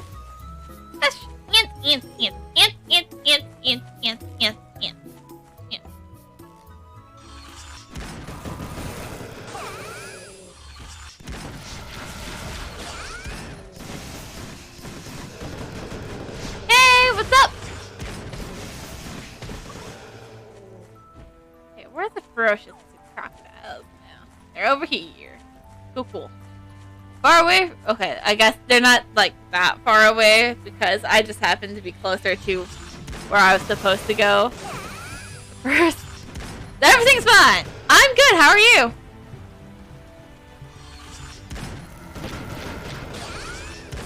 And now, let's go talk to Augustus.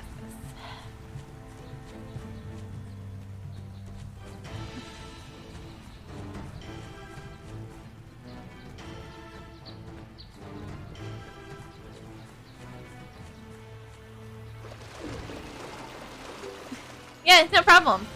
I enjoy rating people who share a common Discord with me. That's usually the first places I'll go. I'll go to like other people's like promotion channels, see if anyone else has like, see if anyone has like still live with it and knows, and it's like it'd be like, let's hit them up. Yeah, I saw you from Super Hobbits. I saw you posted in there, and I was like, you know what? Seems like a good raid target. So, I raided you. I had a lot of good options, but you know, I picked you. Yeah. I do too! And I'm not just saying that because I mod for him.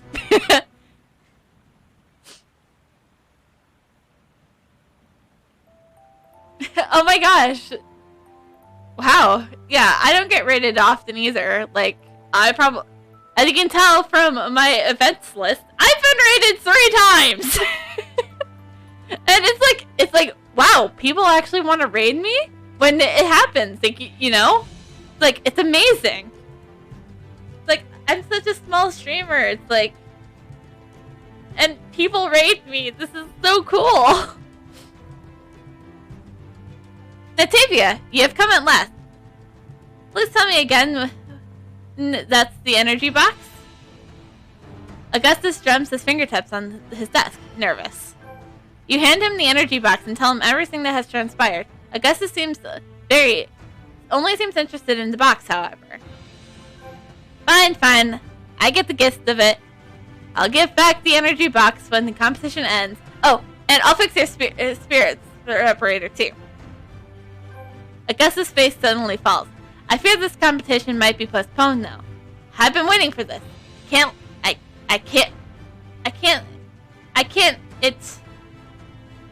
it be delayed?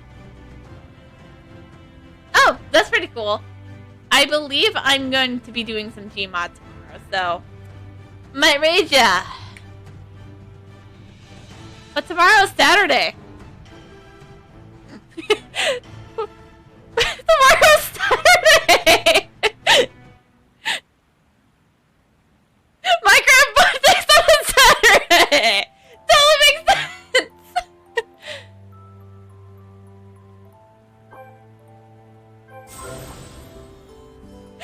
I get humor. Yeah.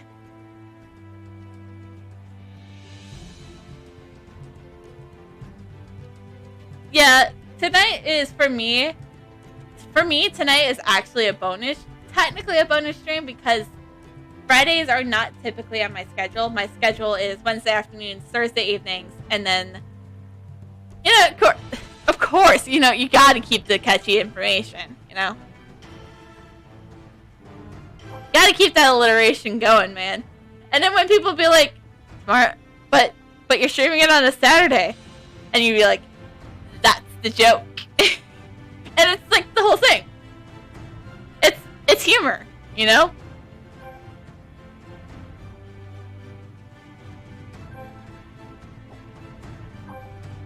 And then I think this was our boost and our call in this.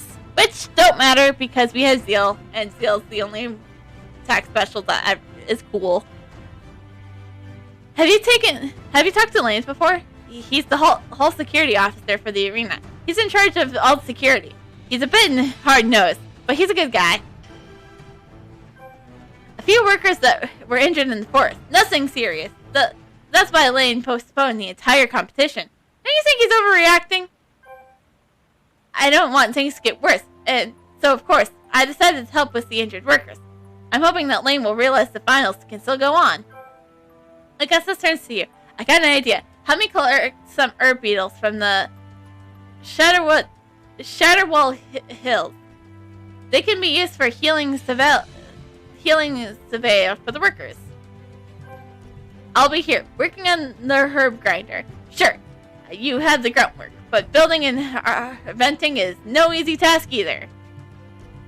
I have been doing nothing but grunt work since I arrived here.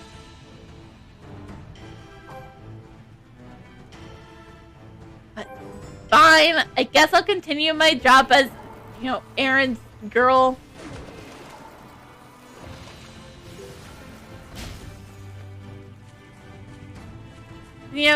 At least then I can, go pew pew pew with my gun.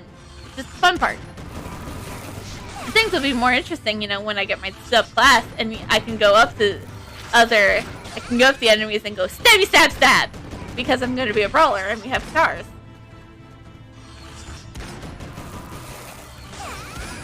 It'd be more funny if it was stabby stab if I had a sword, but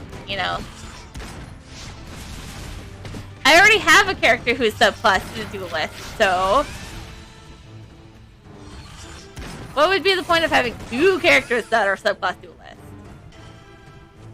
Eventually I'm going to make a main class duelist, but that's later down the road.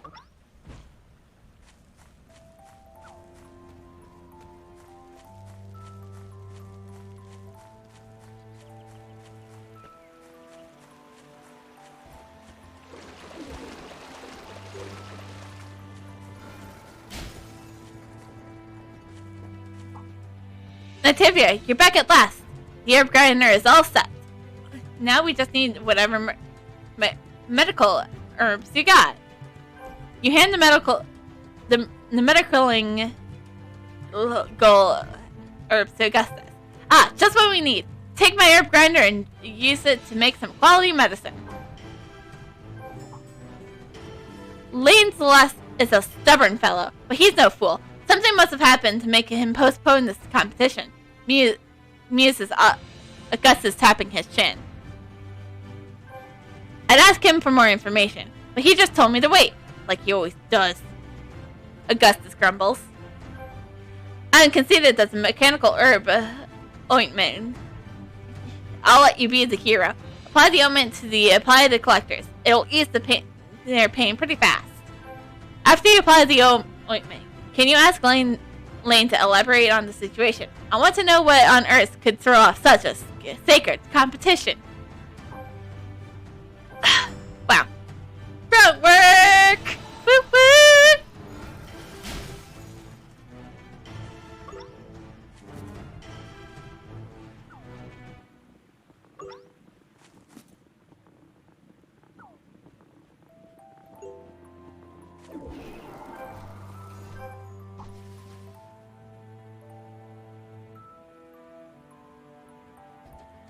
Lane pins you with a suspicious stare, as though he doesn't already know what you're here for. You greet Lane and hand him the rest of the mechanical herbal ointment. Ah. So you're the one the workers rave about, Natalia? Well, why did you help them to begin with? Are you from the medical supply team? Yes, definitely. Totally. Definitely not here so that somebody can fix my broken machine. From the ancestors. Yep, definitely not just being errands. Well, somebody does so that somebody can do stuff for me. Yep, definitely not. Totally. You told Lane that it was Gus's idea, and he was so fearful that the competition would be postponed. Ah, that's just like Augustus. His only concern is the competition. Unfortunately, his worst fear is about to be realized. I'm planning to postpone the finals until we can rid the area of those aggregating creatures. Since you ask, I guess I can fill you in, Lane grunts gruffly. According to the workers, they are busily collecting when a girl they've never seen just suddenly ran up to them. While everyone was wondering what was going on, a bunch of centaurs ambushed them from behind.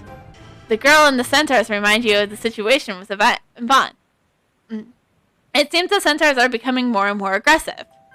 The workers are, in trying to flee the chaos, fell or were just jostled by the centaurs. Some of them were even attacked directly.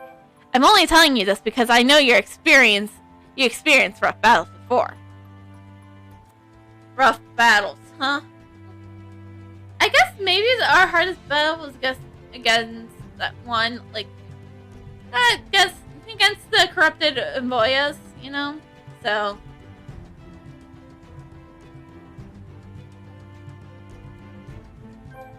If you're willing to take on this task, you may as well do the workers a favor to bring back the missing tools they lost in the forest.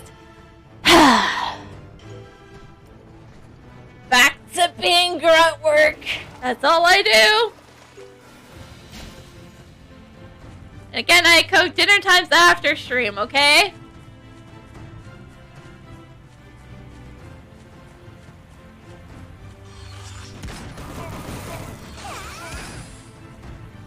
Quickly grab these tools and continue to beating up the centaurs. Cool.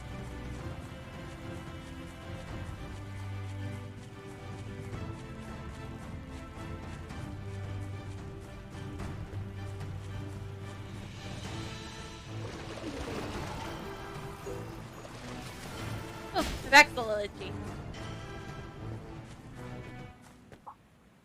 Centaurs appearing here. How bizarre. Lane mutters to himself, compensating.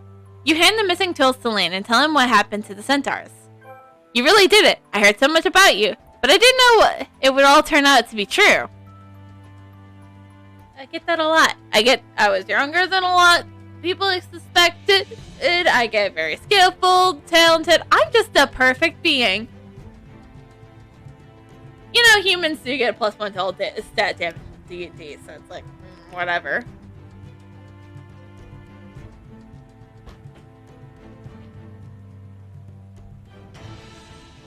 Anyways, we must not stall, because last time I stalled, I thought it was pretty funny. But then again, that was in the Phoenix, right? I heard you're piloting for Augustus. Is that true? Is that so? You nod. How daring! I suppose there's no rule saying that the pilot must be a dwarf, but humans simply don't know their way around machineries like we do. Matoro may just win this round. You probably don't know much about Augustus and Fenich. They're brothers, but in many ways they are rivals as well. One researches an ancient energy that cannot be implemented in today's society. The other is obsessed with ecological studies. You purse your lips and wondering if Augustus could really rediscover this ancient energy. He insists on using ancient technology, but the fact remains that he hasn't won a match in years. This time he made it to the finals. We'll see what happens next.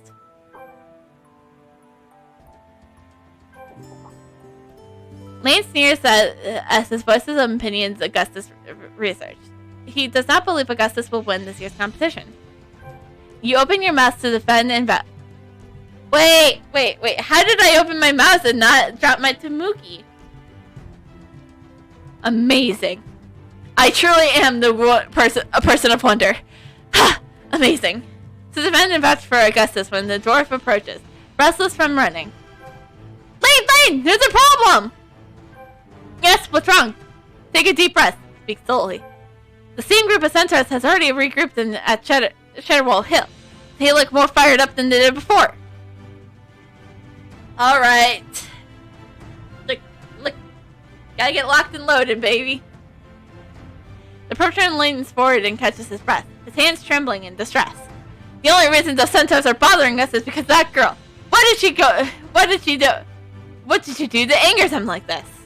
That's not all. At the same time, there seems to be a larger centaur leading them like a commander to an army troop. I think they're going to raid us. Has to be Hill.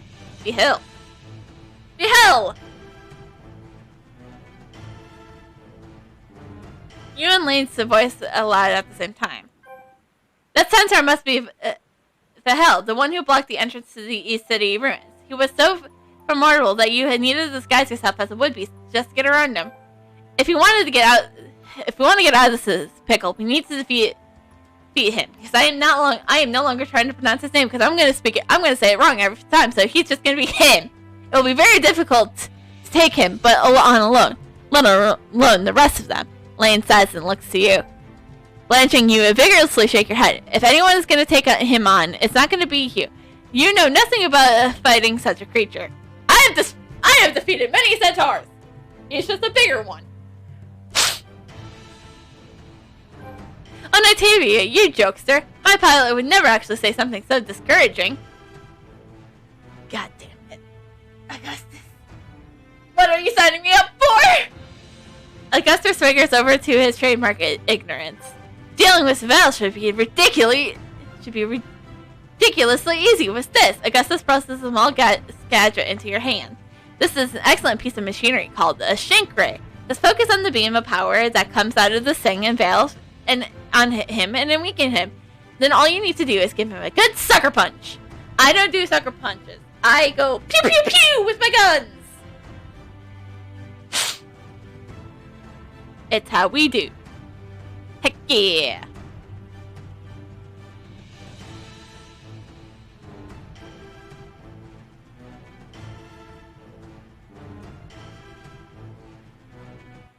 Anyways. The thing is, it's gonna work just great with you just standing there. Go ahead and give it a shot. Show Lane how powerful of a team you and I are. We'll wipe that stupid smirk off his face. Augustus struggles bringing his confidence. Oh god.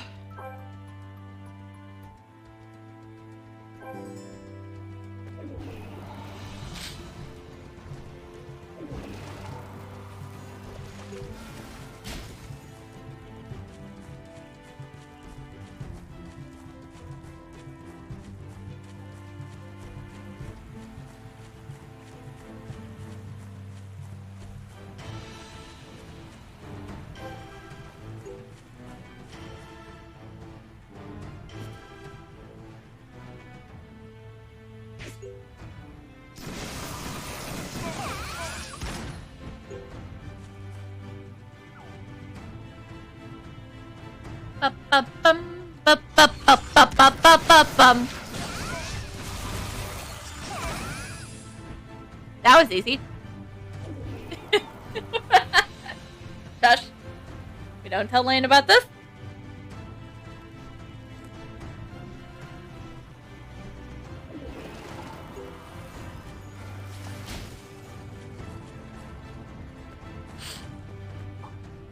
Lane turns to you as soon as you approach. You inform Lane that you have defeated him at last. I saw it all. What a truly marvelous battle. When the last centaurs saw him fall, they scattered and fled the east city. The arena is safe at last. I must say, I'm truly surprised that the two of you work together so well. Lane gives you and Augustus an approving curt nod. Yes, we do. Looks like we're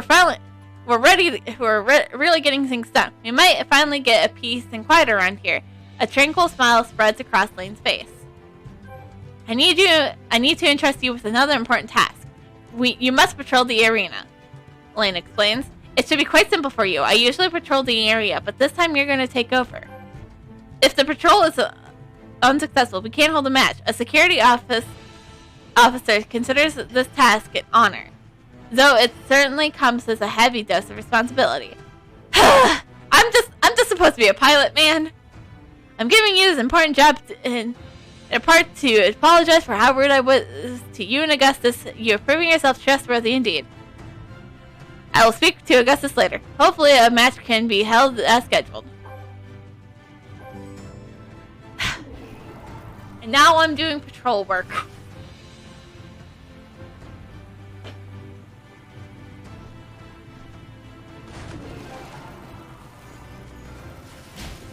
Cool. That's all I ever wanted to be doing. I'm good at the grunt work, apparently. All people know me for.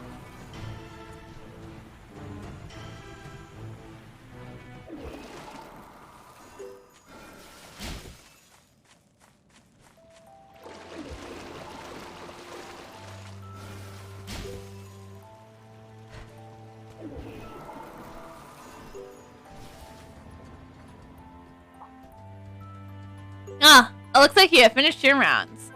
You report the results of the patrol to Lane.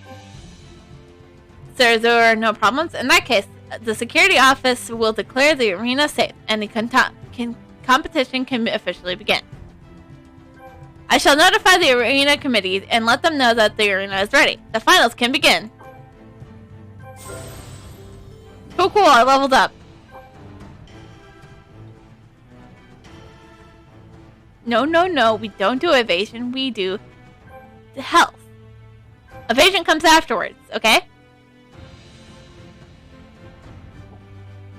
And just clicking this because we're not going to quite use it yet because we are going for these, but we have to do class it. I guess we have to pick something for now.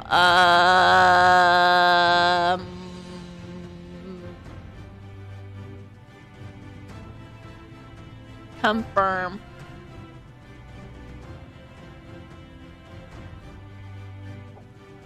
You know what? This is gonna stay here for now, okay? I'll deal with it later. Natavia, I have already installed the Halo Energy device in the Augustus Mark V7. Thanks for loaning me your materials for my research. More importantly, thank you for believing in my ideas about ancient energy research. Lane made fun of my failures, which has led to crushing defeat, but you believed me the entire time. Augustus' heartfelt gratitude makes you blush. You tell him that you had faith in him the whole time. Mainly because he's our last hope. Thank goodness my pilot trusts me. I know we can win this, Augustus grins. Are you ready? The final match waits for no one. When you're ready, let me know. Once you take on this quest, you'll pilot blah blah blah blah blah blah. Win the competition! Heck yeah! We're gonna do this! Heck yeah! My fingers are really cold because my room's really cold, and all this just going on. It's fine. Everything is fine. Don't worry about it. It's always like this. I want to get like little gloves so when it is cold, I can just have them at my desk and like wear them, and maybe my hands won't be so cold.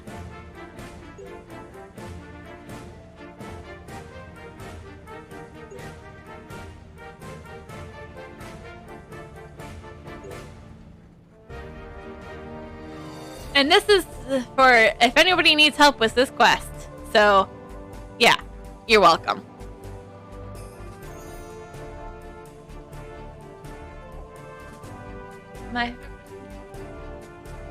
The wood beast. Okay.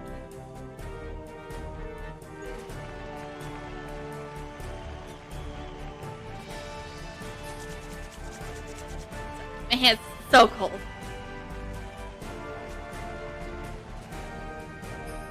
Okay, so defense. Attack. Defense. Attack.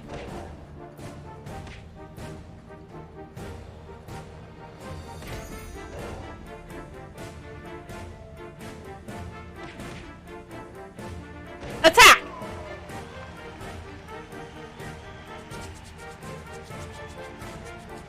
I'm not plotting anything else. I'm just trying to keep my fingers warm.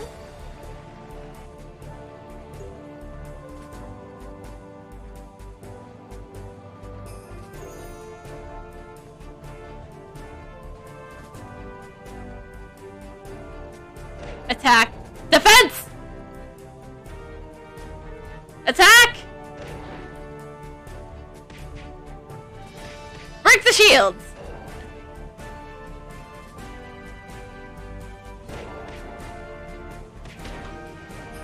Nailed it!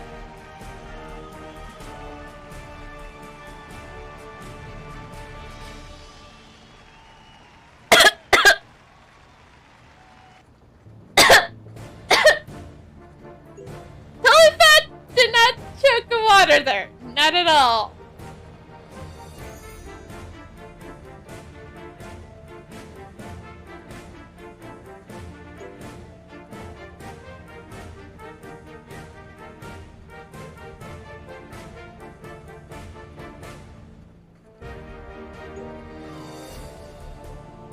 Attack! Defense. Attack! Attack!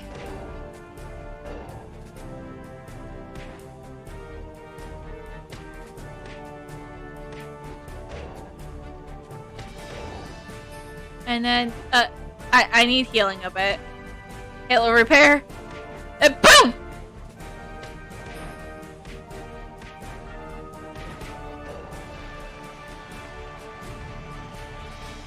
Nailed it! That was a close call. But we did it. Totally fine.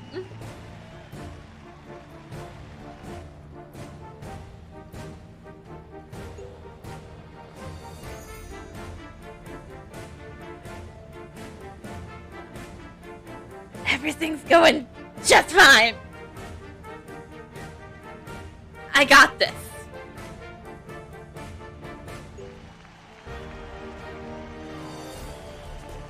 Ah, yes. Truly. An enemy. Forced to be reckoned with.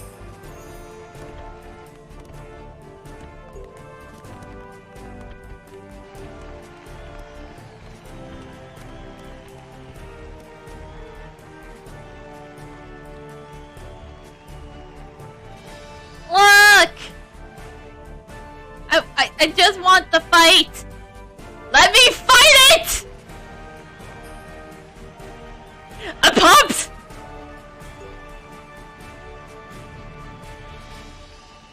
Stop cheering for him and let me fight him! Ah!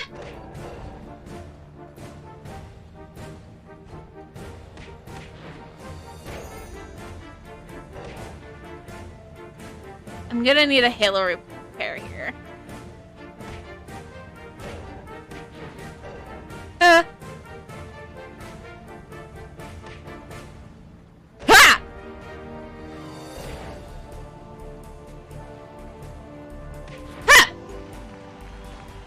Nailed it! First try!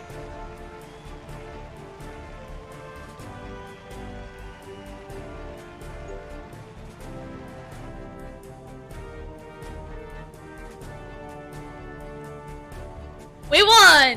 Whoop, whoop, pew, pew, pew! I have guns, so that joke works now.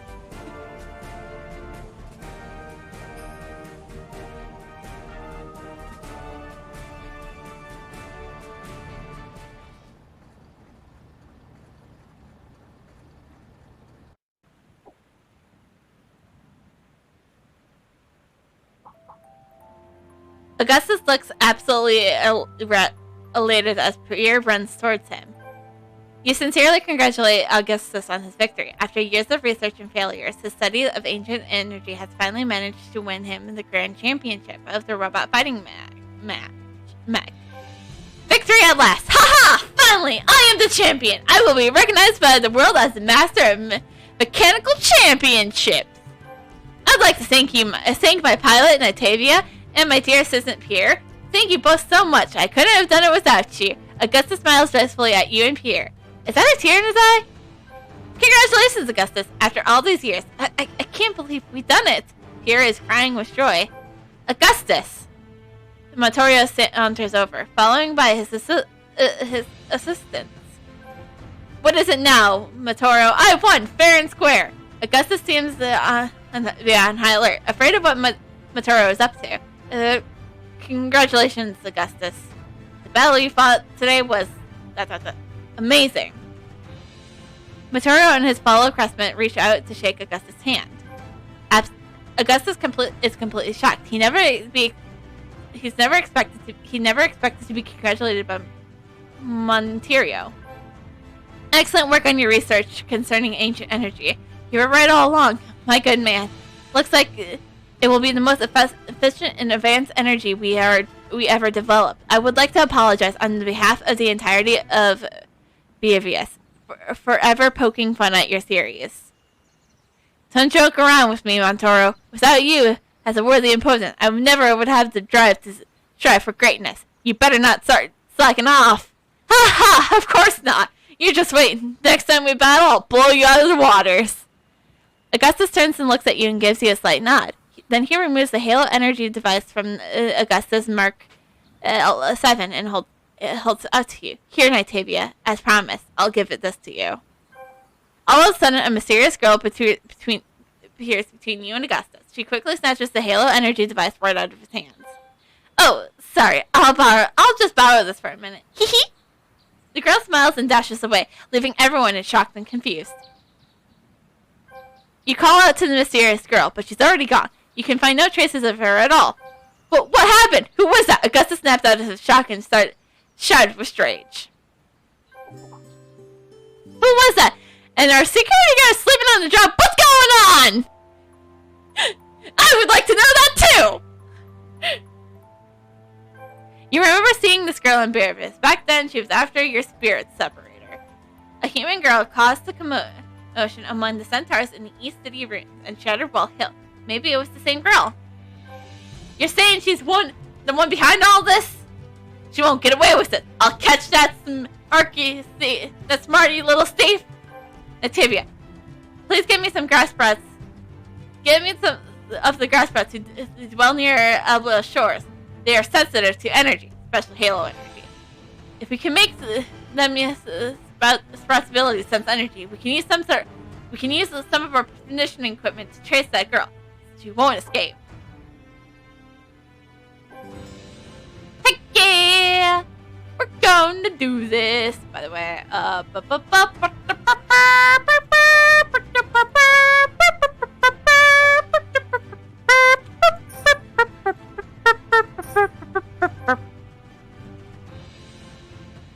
By the way, it doesn't really matter which one I choose here. I'm gonna sell it anyways because we got our summer maiden dress on.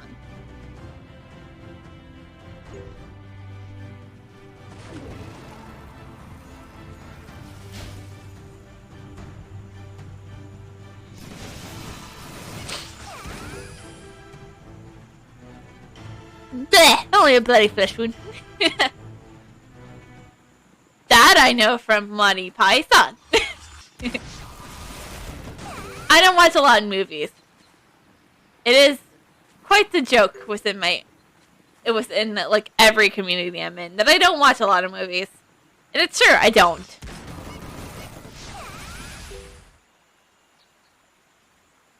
But I have seen Mighty Python, and it was good. Because, ultimately there's one thing I really like. And that be dumb comedy! Heck yeah! I mean, who doesn't love dumb comedy? Actually, that's a lie. I know somebody who doesn't like dumb comedy. And that would be my mom. I can tell you successfully caught some grass brats. I can hear their chittering and scratching from here. You lug the sprats over to Augustus in a cloth bag. They struggle fiercely, shrieking.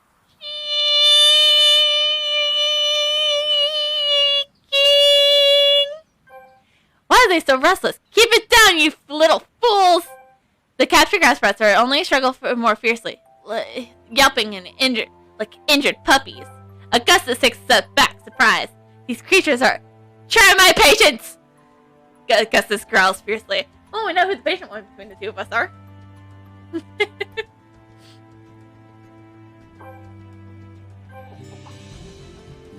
Augustus grabs the grass sprout from the bag and whips it itself into a frenzy and slips from his grasp, racing around the pace as though it's crazed. The energy in this neighborhood is apparently too messy and impure. The gas sprouts can't sense it properly. There are too many interruptions. Looks like we need to go back to ancient Bevelis.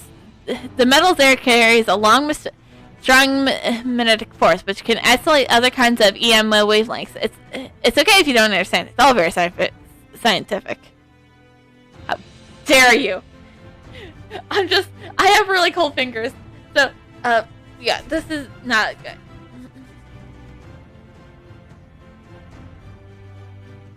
Not right now, at least.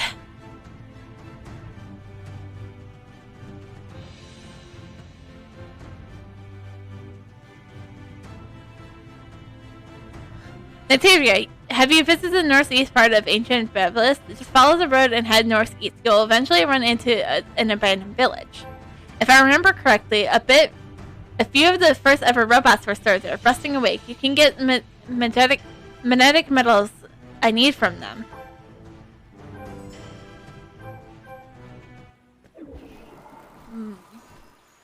This Invoius thing here, past, it mocks me.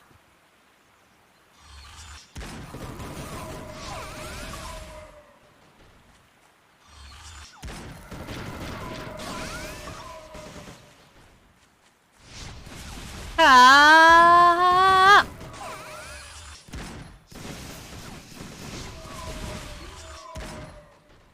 Ah! Give me your energy! Storage metal! Hi! Hi! Finally!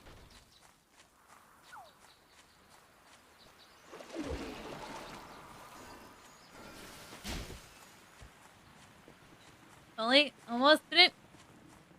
Yep, totally. Ha! You have returned with the metal. You hand the storage metal to Augustus. Augustus uses the metal plates to surround the grass sprouts. It calms down after a moment, then completely loses control and dashes off to the northeast. You see, the magnetism blocks everything but halo energy. It's the most important discovery our ancestors made, and it continues to help us today. We just need to follow the grass sprout routes, and it'll lead us right to the sea. He's satisfied. Boop, boop. Just relax. I'm going to help the grass sprouts focus on the energy. Then I'll use the positioning equipment to narrow down the girl's location, but it will take some time. You just know that the power storage metal you bought back, I'll use it to create a makeshift simple electrifier for you. You ask Augustus what you're supposed to do with an electrifier. So, don't you want to catch that girl? What are you gonna do? Hit her with a rock and knock her out?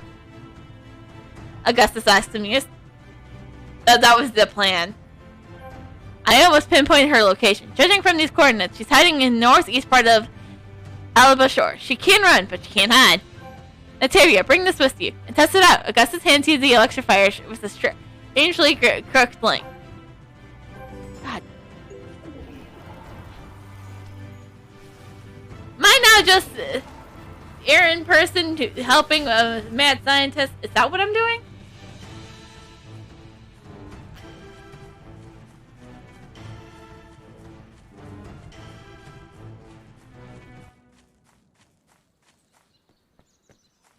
I'm just helping a guy with his... I'm just helping a mad scientist at this point. Isn't that right? Is that what it's all about now? I won't give you anything.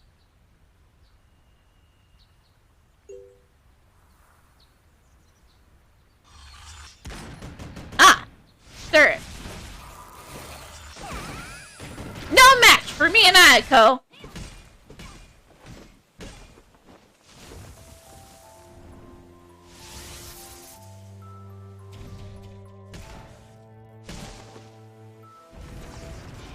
Wow!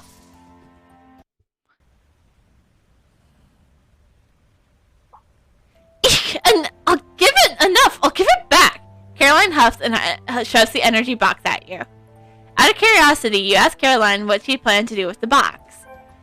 Did you not see that Elon standing next to me? I heard there was an instrument that could get rid of it, so I came here. Listen, I gave what you wanted. Can I go now? You crack an eyebrow and tell Caroline that you have the same problem. You are looking for ancient machines that, for the same reason. If all goes according to the plan, you will tell her that you will lend her the machine. It never occurred to me that anyone else could. I mean, I thought I was the only one. If only if I could get rid of this idiot soon enough. I appreciate that you're willing to share your machine with me, but the energy contained in the energy box won't power an ancient machine. Caroline removes the scroll from her sleeve. I stole the scroll from the East City ruins. It contains the Dwarven research on Halo energy. This scroll is why the East City guards are chasing me. You nod, and indeed, Caroline is the reason that the Ramhead Centaurs have left their base. On the scroll, it says that Halo energy is hidden in the secret land. Halo grass contains a small amount of energy too. I suppose you could say it's been contaminated by Halo energy. However, there are some parts of the scroll I don't understand. After all, I'm not a craftsman. I think, though, that might contain the formula for Halo energy. She ironically hands you the scroll. Please bring this to Augustus. In all oblivious, I'm the only one he can decide. I believe he's the only one he can decipher the formula. It's been a hard journey. I never dreamed that I spent half my life running and hiding. Caroline sighed helplessly. You comfort Caroline, patting her shoulder gently. Maybe I should consider myself lucky that you're the one who caught me, not that Ramham Centaurs. Otherwise, I guess I would have. I'm just too weak to go myself. Caroline looks at you with a sad, weary smile. Now I'm here to get people food. Wow, I'm truly a hero.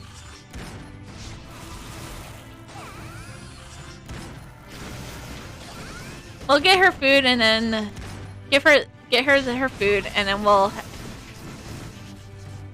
get her food and then we'll get her and we'll bring the stuff back to Augustus.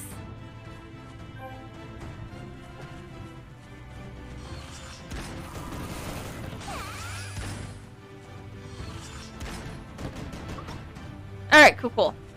Here's your stinking food, Caroline.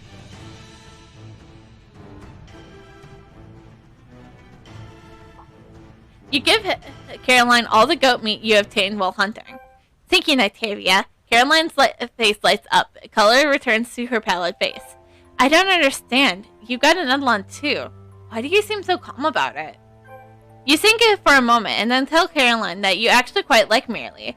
They've become a partner on the battlefield. You just have to hope that you won't turn into a corrupt demonic abortion. That's all. A partner? Maybe for now, but in the end, you're just a monster waiting to happen. And green skin will not work with my complexion. Seriously, that's what you're worried about? Your complexion? Girl, green does not go with my outfit. It goes better with your outfit, probably.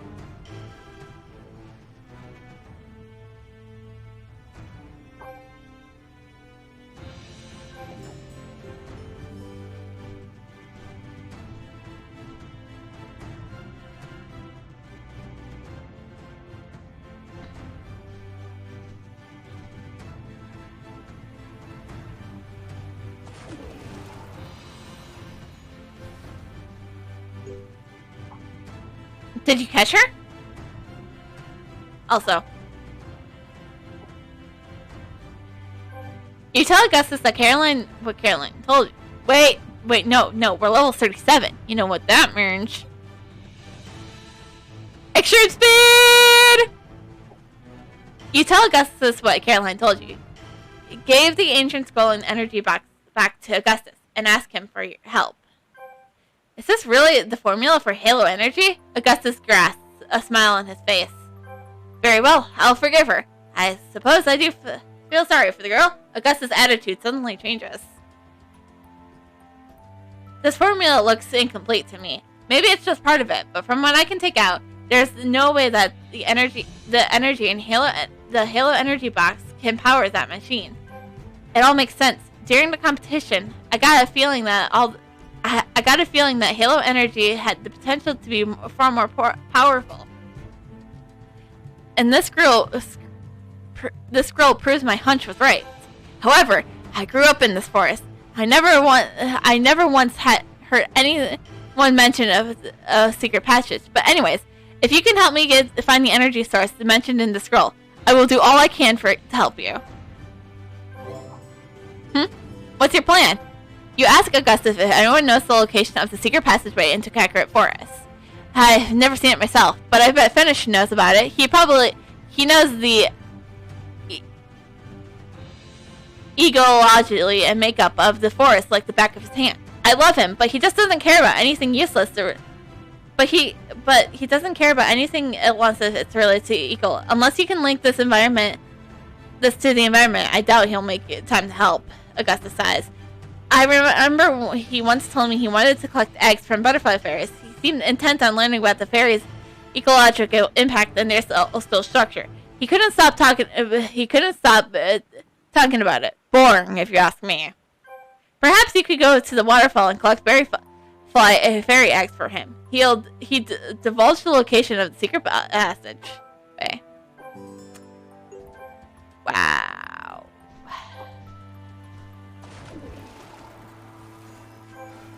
And that's if I had everything at default colors. But bleh, default colors.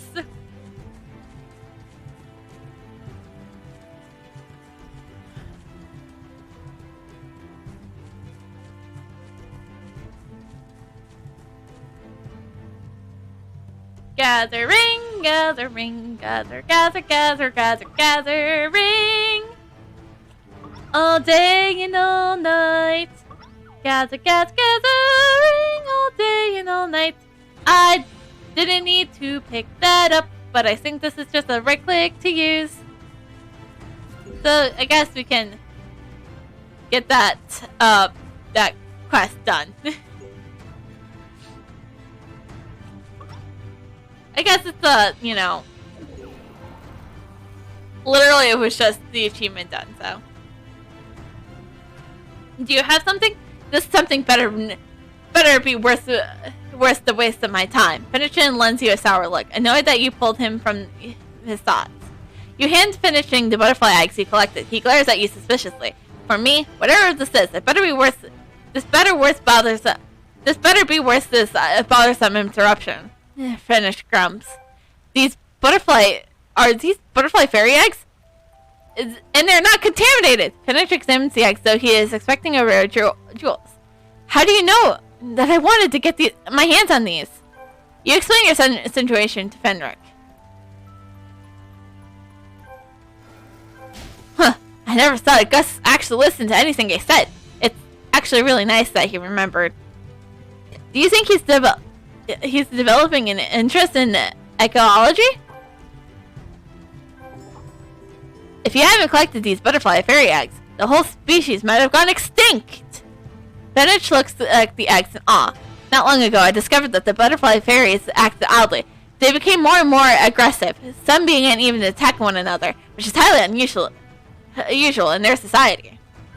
I examined the area archaeology and found an unknown, a bornal element in the pool around the waterfall. I fear this element is causing the fairies to act so strangely. You're about to interrupt Fenric and ask about the secret land, but merely stops you. This guy is kind of sensitive, and remember, he doesn't like interruptions. Merely whispers to you. You nod, though you are surprised that Merely would share such an insight. Not long ago, it was totally socially intact. You had to keep reminding it about manners. Unfortunately, the combination of the butterfly fairies carries this element with their blood. We have no choice but to destroy them all. If we want to infect they will infect the other fairies. Will you help me restore balance to this environment? Fine! I guess I can help you save a species.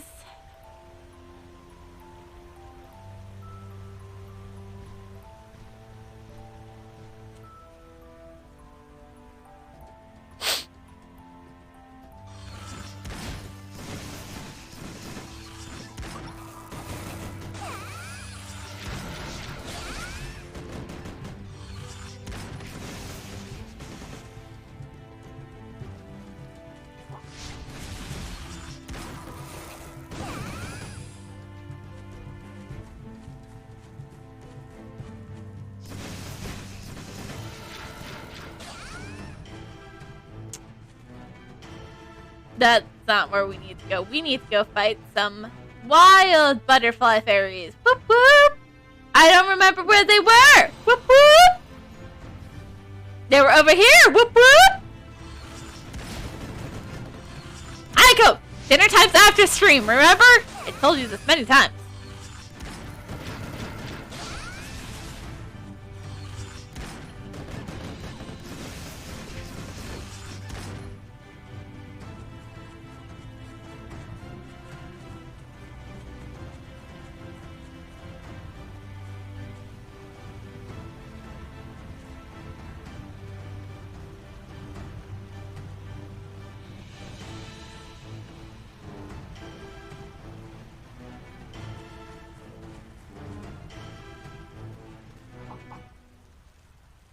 The totally beautiful butterfly fairies are entrancing. Without your efforts, the stunning creatures might have disappeared entirely from Kakarot Forest. You tell Advantage that you're happy to help preserve nature. However, you really came to get information from him about the secret land mentioned in the ancient scroll. Secret land? Never heard of this before. That doesn't mean it doesn't exist, of course. I can help you. You can help me take care of these pressing Irrico Electric first. In return, I'll help you look for the passageway. Okay, I guess.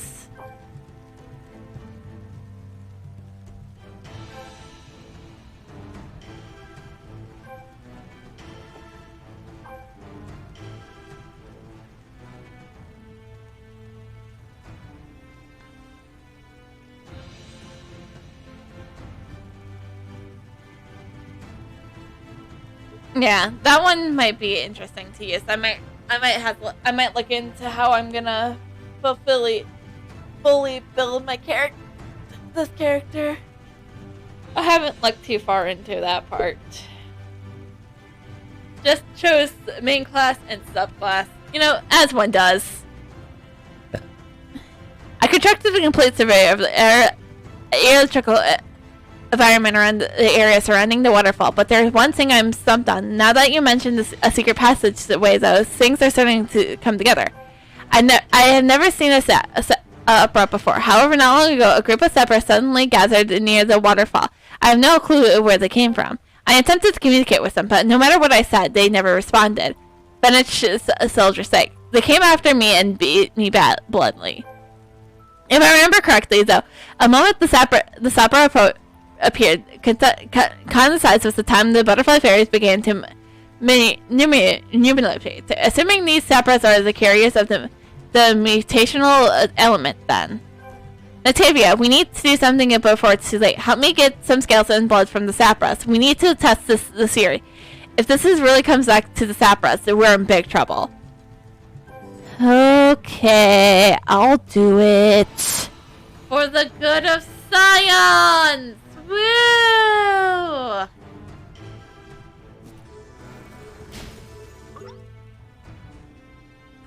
Blood! Blood! And, blood!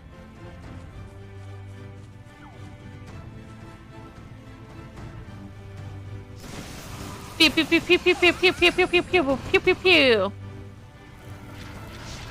Hicha! And one more, for good measure. Also, it's to complete the quest. Actually, we have not been getting any scales, so we have more things to defeat. Whoop whoop! When it does, start talking about the things that you need to get, and then you'll get them, because then that's how things go continually. Just continue talking about the Zebra scales, because then we'll get them, okay? That's how things work around here. It doesn't work every 100% of the time, but rumor has it, and there's a lot of superstitions around these games. So we just gotta keep talking about the scales, and then maybe one day we'll have the right Sapra. Nope, wrong kind of skin. It will be all just fine. It will work. Eventually. See? Just as I predicted. My theory has come correct.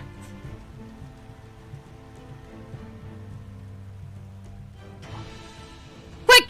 Give me the Fenrir prepares the instruction quickly. You hand over the samples to the Fenrir, not careful not to spill a ruby drop. This is what I feared most. The Fenrir groaned, looking at the test results. Oh shoot. This is what I feared most. I found an ingredient that in saprostone is that's familiar in halo grass. It's about 100 times more concentrated. Caroline's words crossed your mind. Halo grass is just a plant contaminated by halo energy. Perhaps that's how the sapros are tainted. To the similar butterfly fairies, any creature that comes in contact with this element suddenly becomes aggressive and violent. Octavia, before things get any worse, we probably have to wipe out the sapros entirely. Fine. I'll take care of them. Ha! No, I didn't want to target you. Hi! Yeah! Hi!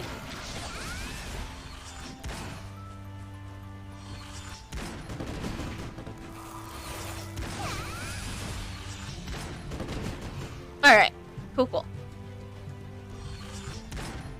Wild Sapphire.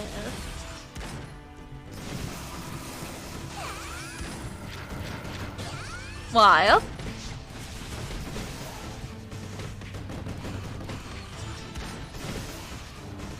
And that's how you quickly take care of a species. It doesn't keep respawning because this is an MMO.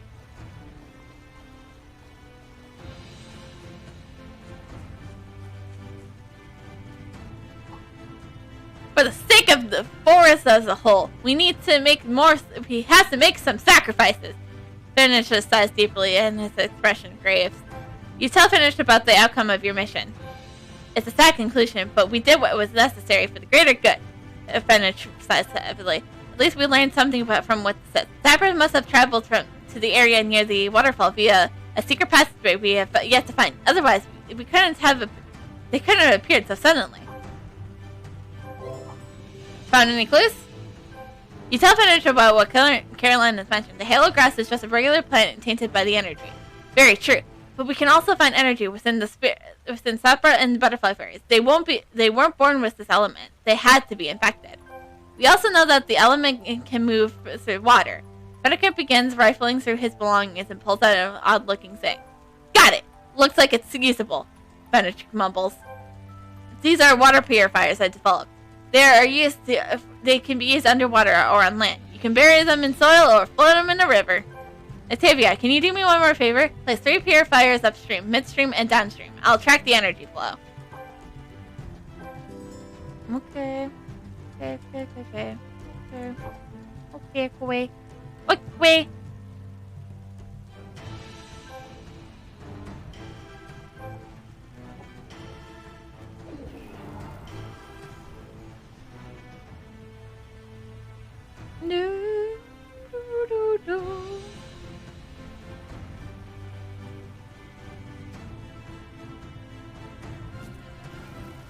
I don't know if this upstream, downstream, or midstream. Probably not midstream now. This is probably midstream, the one we're placing now. And this next one we got going is probably, it's either up or downstream. Don't quite know. It's either upstream or downstream. The one we probably placed just now, that one was probably midstream, but I don't really recall.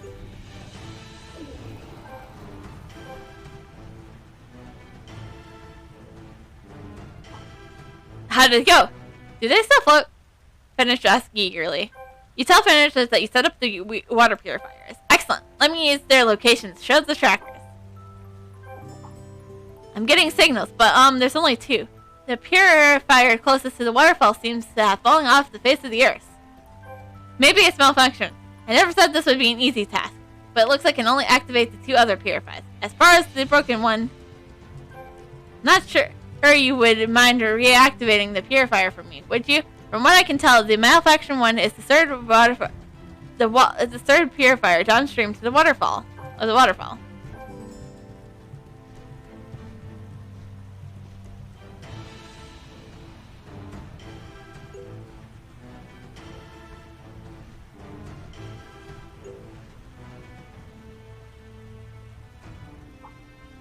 Back already? Was the device broken? You explained to Fenric that you couldn't find the third water purifier, but you discovered a passageway in the back of the waterfall. So there's a cave behind the waterfall? Amazing, Nitavia! Does it lead to the secret land you seek? I bet the third water purifier slips through the passageway. I managed to get a few readings from the runaway purifier, and I think the energy might be emanating from the secret land. First and second water purifiers aren't picking up much condemnation.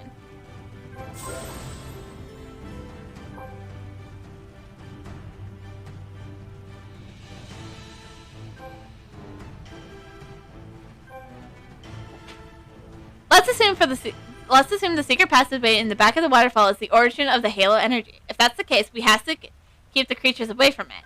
How are we supposed to get those giant wood beasts to stay away? We have no other way to communicate with the brutes.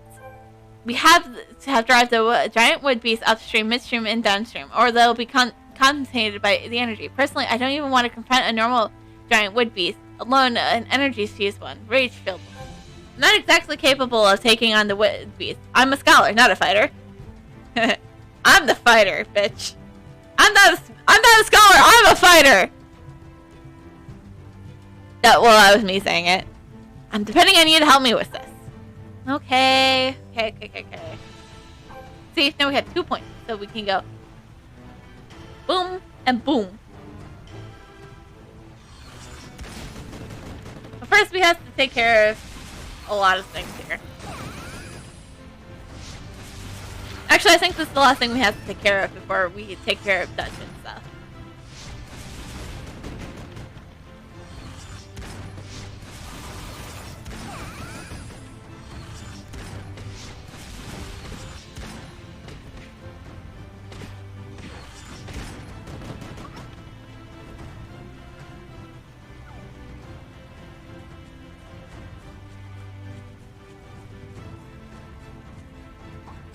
Finishing looks at you, prepared for your report.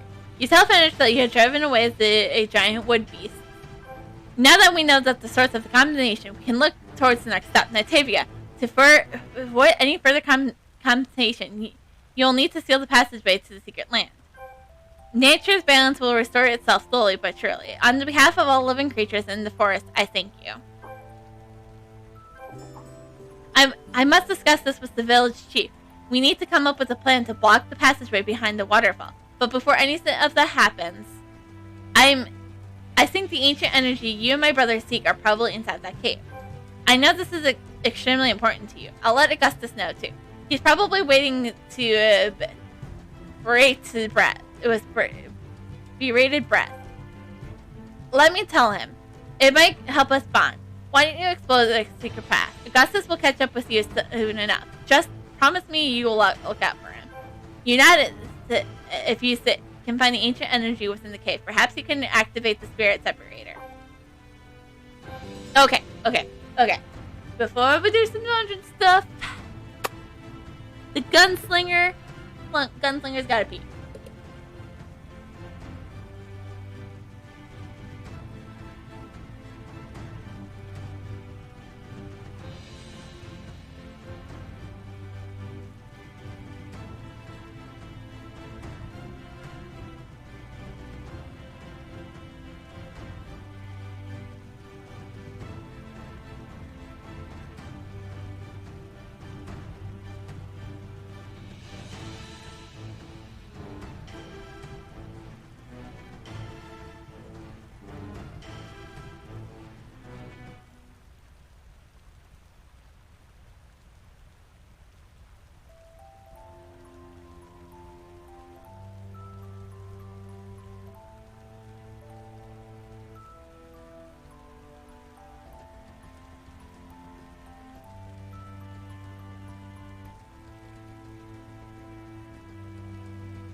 let's get dungeoning, y'all.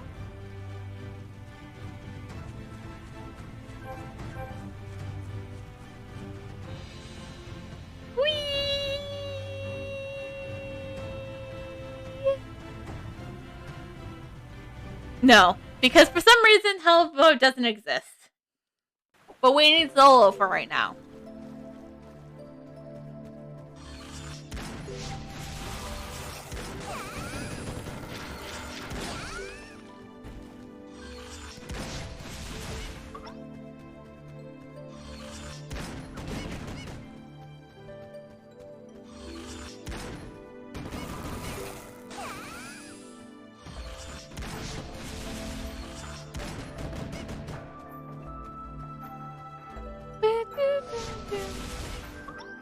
You gotta remember this dungeon is definitely like smaller than it is in party mode, which is what I typically run if I'm doing this dungeon for thing. Also, when I typically do this dungeon, I'm doing the overworld version of it. So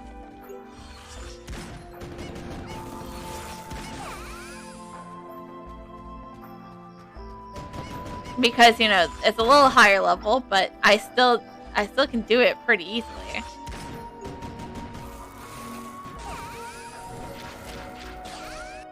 Ha!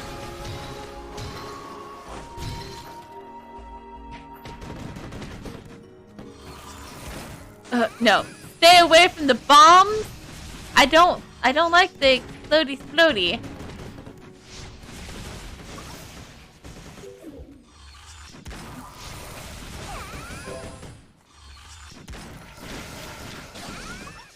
It looks like you've been hitting the gym.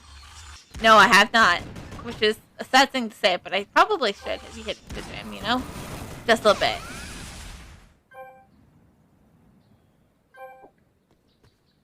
How dare you hit me! How?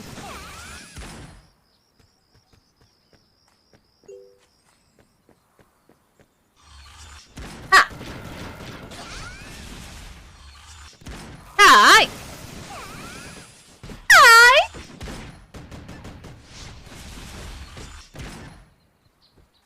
And this is where Fia is, and all versions of the dungeon, actually.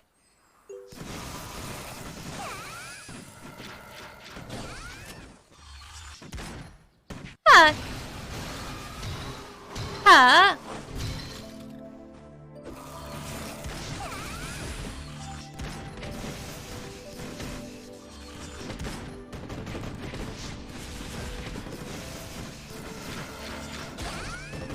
Hiya!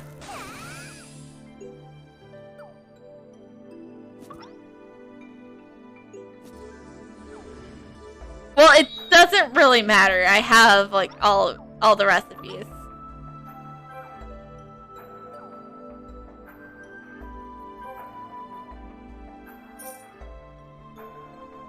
I'm kind of hoping we can get some guitars, so that way we have them ready to go.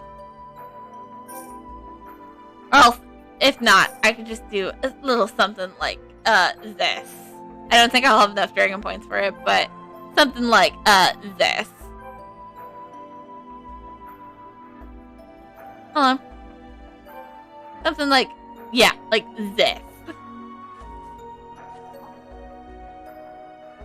Look at the section of the wall. The writing, it explains everything. It even includes the halo energy equation. It seems like it's all made up for some sort of chord. I'm not gonna stop until I get to the bottom of this. Okay, cool. Level 40. It's simply unbelievable. Augustus is completely absorbed in the writing on the stone wall. Wanting Augustus to keep a level head, you warn him that this place is treacherous, and willfully charging in here will only risk attack. I understand, Octavia. Do you see the writing on the wall? It's the halo energy formula. Augustus' expression conveys a mix of emotions. This is where the ancestors lived, a place long forgotten by the world, a place of despair and sorrow. The ancestors discovered the halo energy, but it was on the account of this energy that the dwarf race once were forced to be reckoned with. But in the end, curiosity and greed led to their fall from grace. Augustus reaches out hand to lay hand directly on the wall. The ancestors used the halo energy to malfunction huge battle robots, but the volatility of the energy itself could never be resolved. They began to lose control of the robots. In no time, the entire city was engulfed by a sea of flames. Overnight, the once mighty dwarf kingdom lay in ruins. Those survived decided to seal the halo energy in a secret place. You and Augustus both heave a collective sigh. The question whether releasing this energy from the secret location was the right thing to do. The source of energy contamination. The last robot is deep within this ruin. Perhaps only by destroying it can the souls of the ancestors finally rest in peace. Nitavia, please lay to rest the ancestors' final robot. That should stop the spread of contamination. As for the halo energy, there's no need to worry. The issue should be fixed in the new and reserve formula. I've never seen the amend of halo energy formula. It's not yet complete. However, that I may have the original formula, I can finish it. I just need a little more time. I leave you to deal with the combination. I'll teleport back to the competition venue once my research is complete. Nitavia, I'll have your spirits separator back and up and running in no time.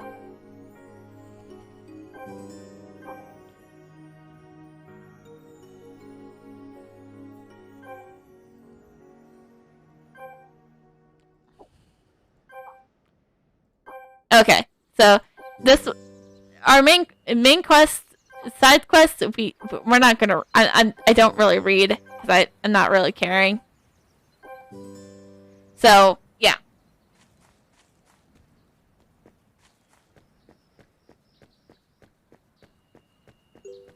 And I'll just complete them on.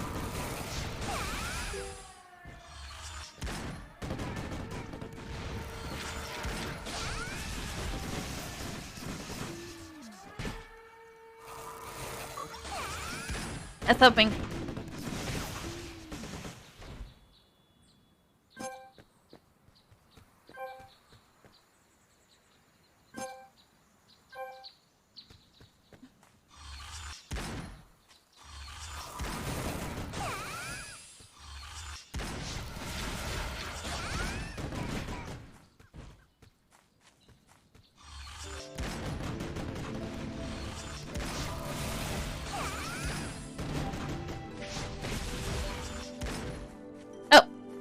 Another valuable chest. Mysterious gloves. Mwahaha. Yeah. And this is where I start to break away from the Gaia.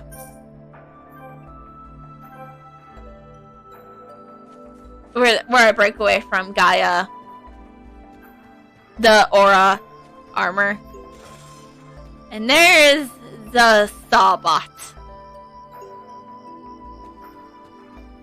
And I think he's gonna be like right here, so that way we can place our pitfall.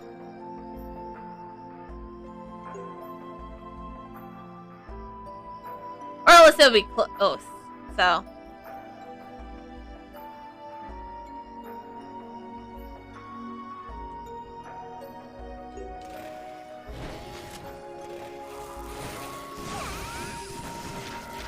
And boom! Always gotta grab. Always gotta get the epic poop.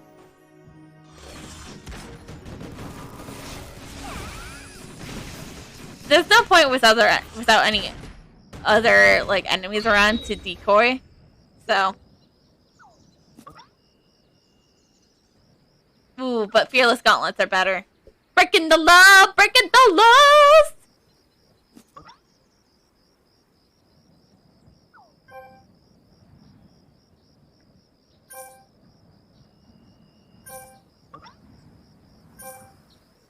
Unfortunately, I was not able to get.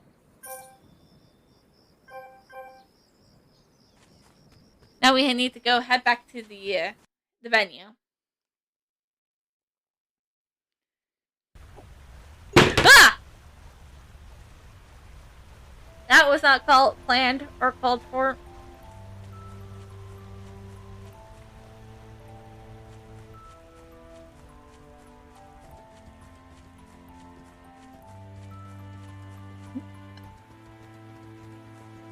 Come on, we can make this faster.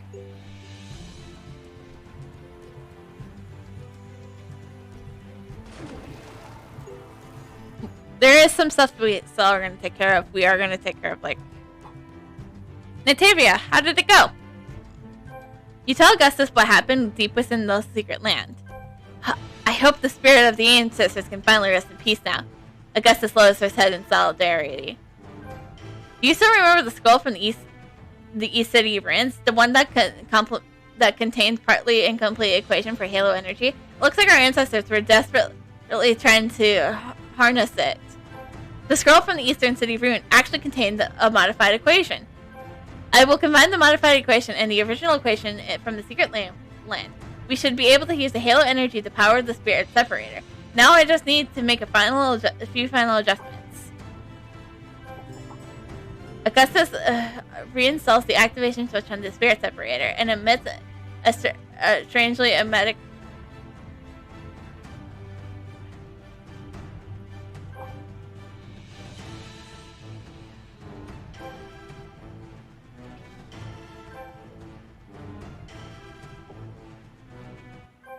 You and Augustus share a wide grin. It's a good deal after a trial and error. The spirit separator has finally been successfully activated. I've forgotten our agreement. The spirit separator is yours now. However, I should tell you that the energy is only strong enough for one use. You have to give it back to me after you use it so I can recharge it. Otherwise, you could encounter problems. However, I doubt you will want to separate your spirit from your body very often. If you don't mind, please separate the spirit of the obnoxious girl while you're at it. Otherwise, she'll be back soon enough, making trouble. I can't handle her whining so much longer.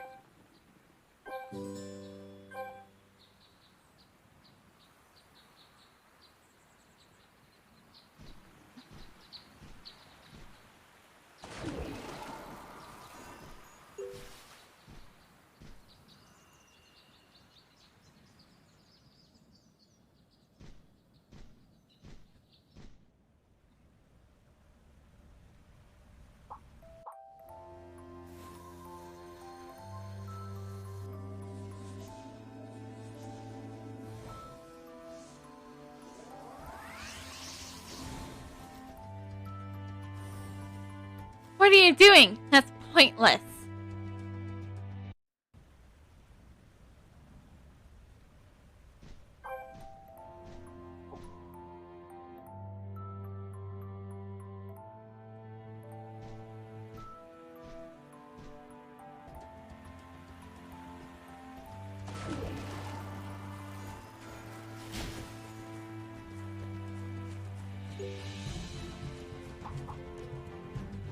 So you say you used the machine correctly, but the girl didn't react at all.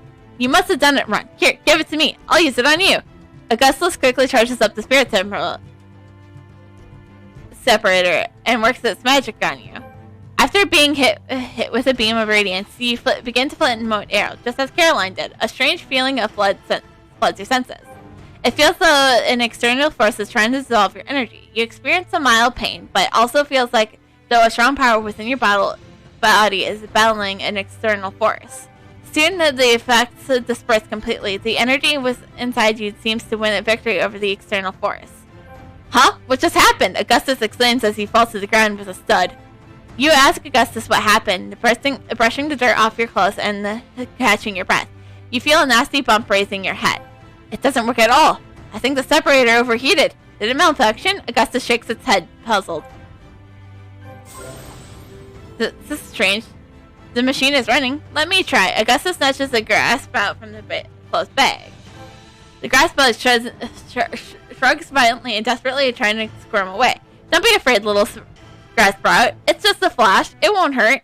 Augustus smiles crookedly and flushes the grass sprout with the spirit separator. Ooh, chee, chee, chee. The grass sprout collapses and a strange expression froze on its face. I don't have a secondary weapon yet, Merly. That comes later. Okay? Has to come actually in quest form.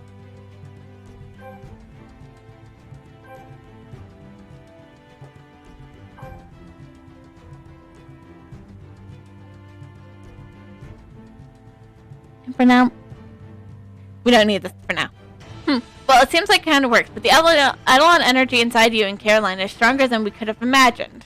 It hasn't occurred to you that even with the spirit separator, you and your Eidolon would remain inseparable. Perhaps you should make a trip back to Nevaeh. Much ancient literature is stored there. You may be able to find some sort of explanation in the dusty tombs. When you met with the Grand Bishop, you'll encounter more challenges. Please level up your skills, and we recommend you continue your training in Galley again, or using my item to build I am level 40. But here's the thing. I think this... Hold on. Let me teleport back to the city. So this is where I'm gonna wrap it up for today. So thank you so much for joining us on the makeup stream for Kakarot Forest. I hope you guys all enjoyed that. I really much appreciated it. I found great joy in finally being able to finish Kakarot Forest. Beginning of next stream, we'll finally get that second class. That will be Wednesday for more Kingdom. Wednesday afternoon at 1 p.m. Central. I think I'll be back tomorrow for Gmod. I'm not entirely sure, but I'll let you guys know on Twitter and the Discord if what's the up with that. But I'm pretty sure we are up for Gmod on this time. So, so I'll be back maybe tomorrow at 6 p.m. Central, of course. And before we wrap up, I want to make sure, Alexa, tell us an interesting fact.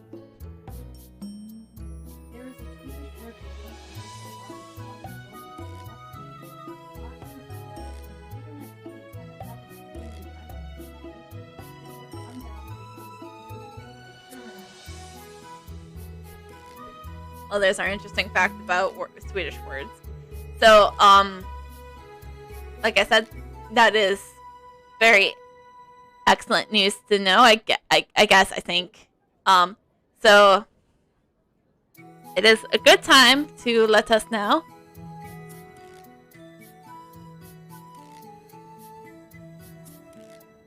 To say, yep, that is all we have for tonight.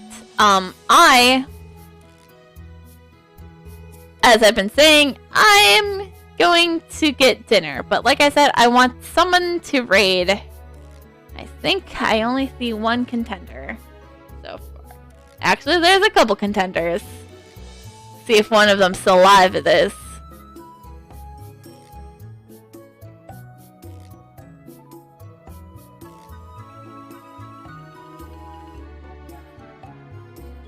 But, you know, I think Noble will need my help much. So gave it on.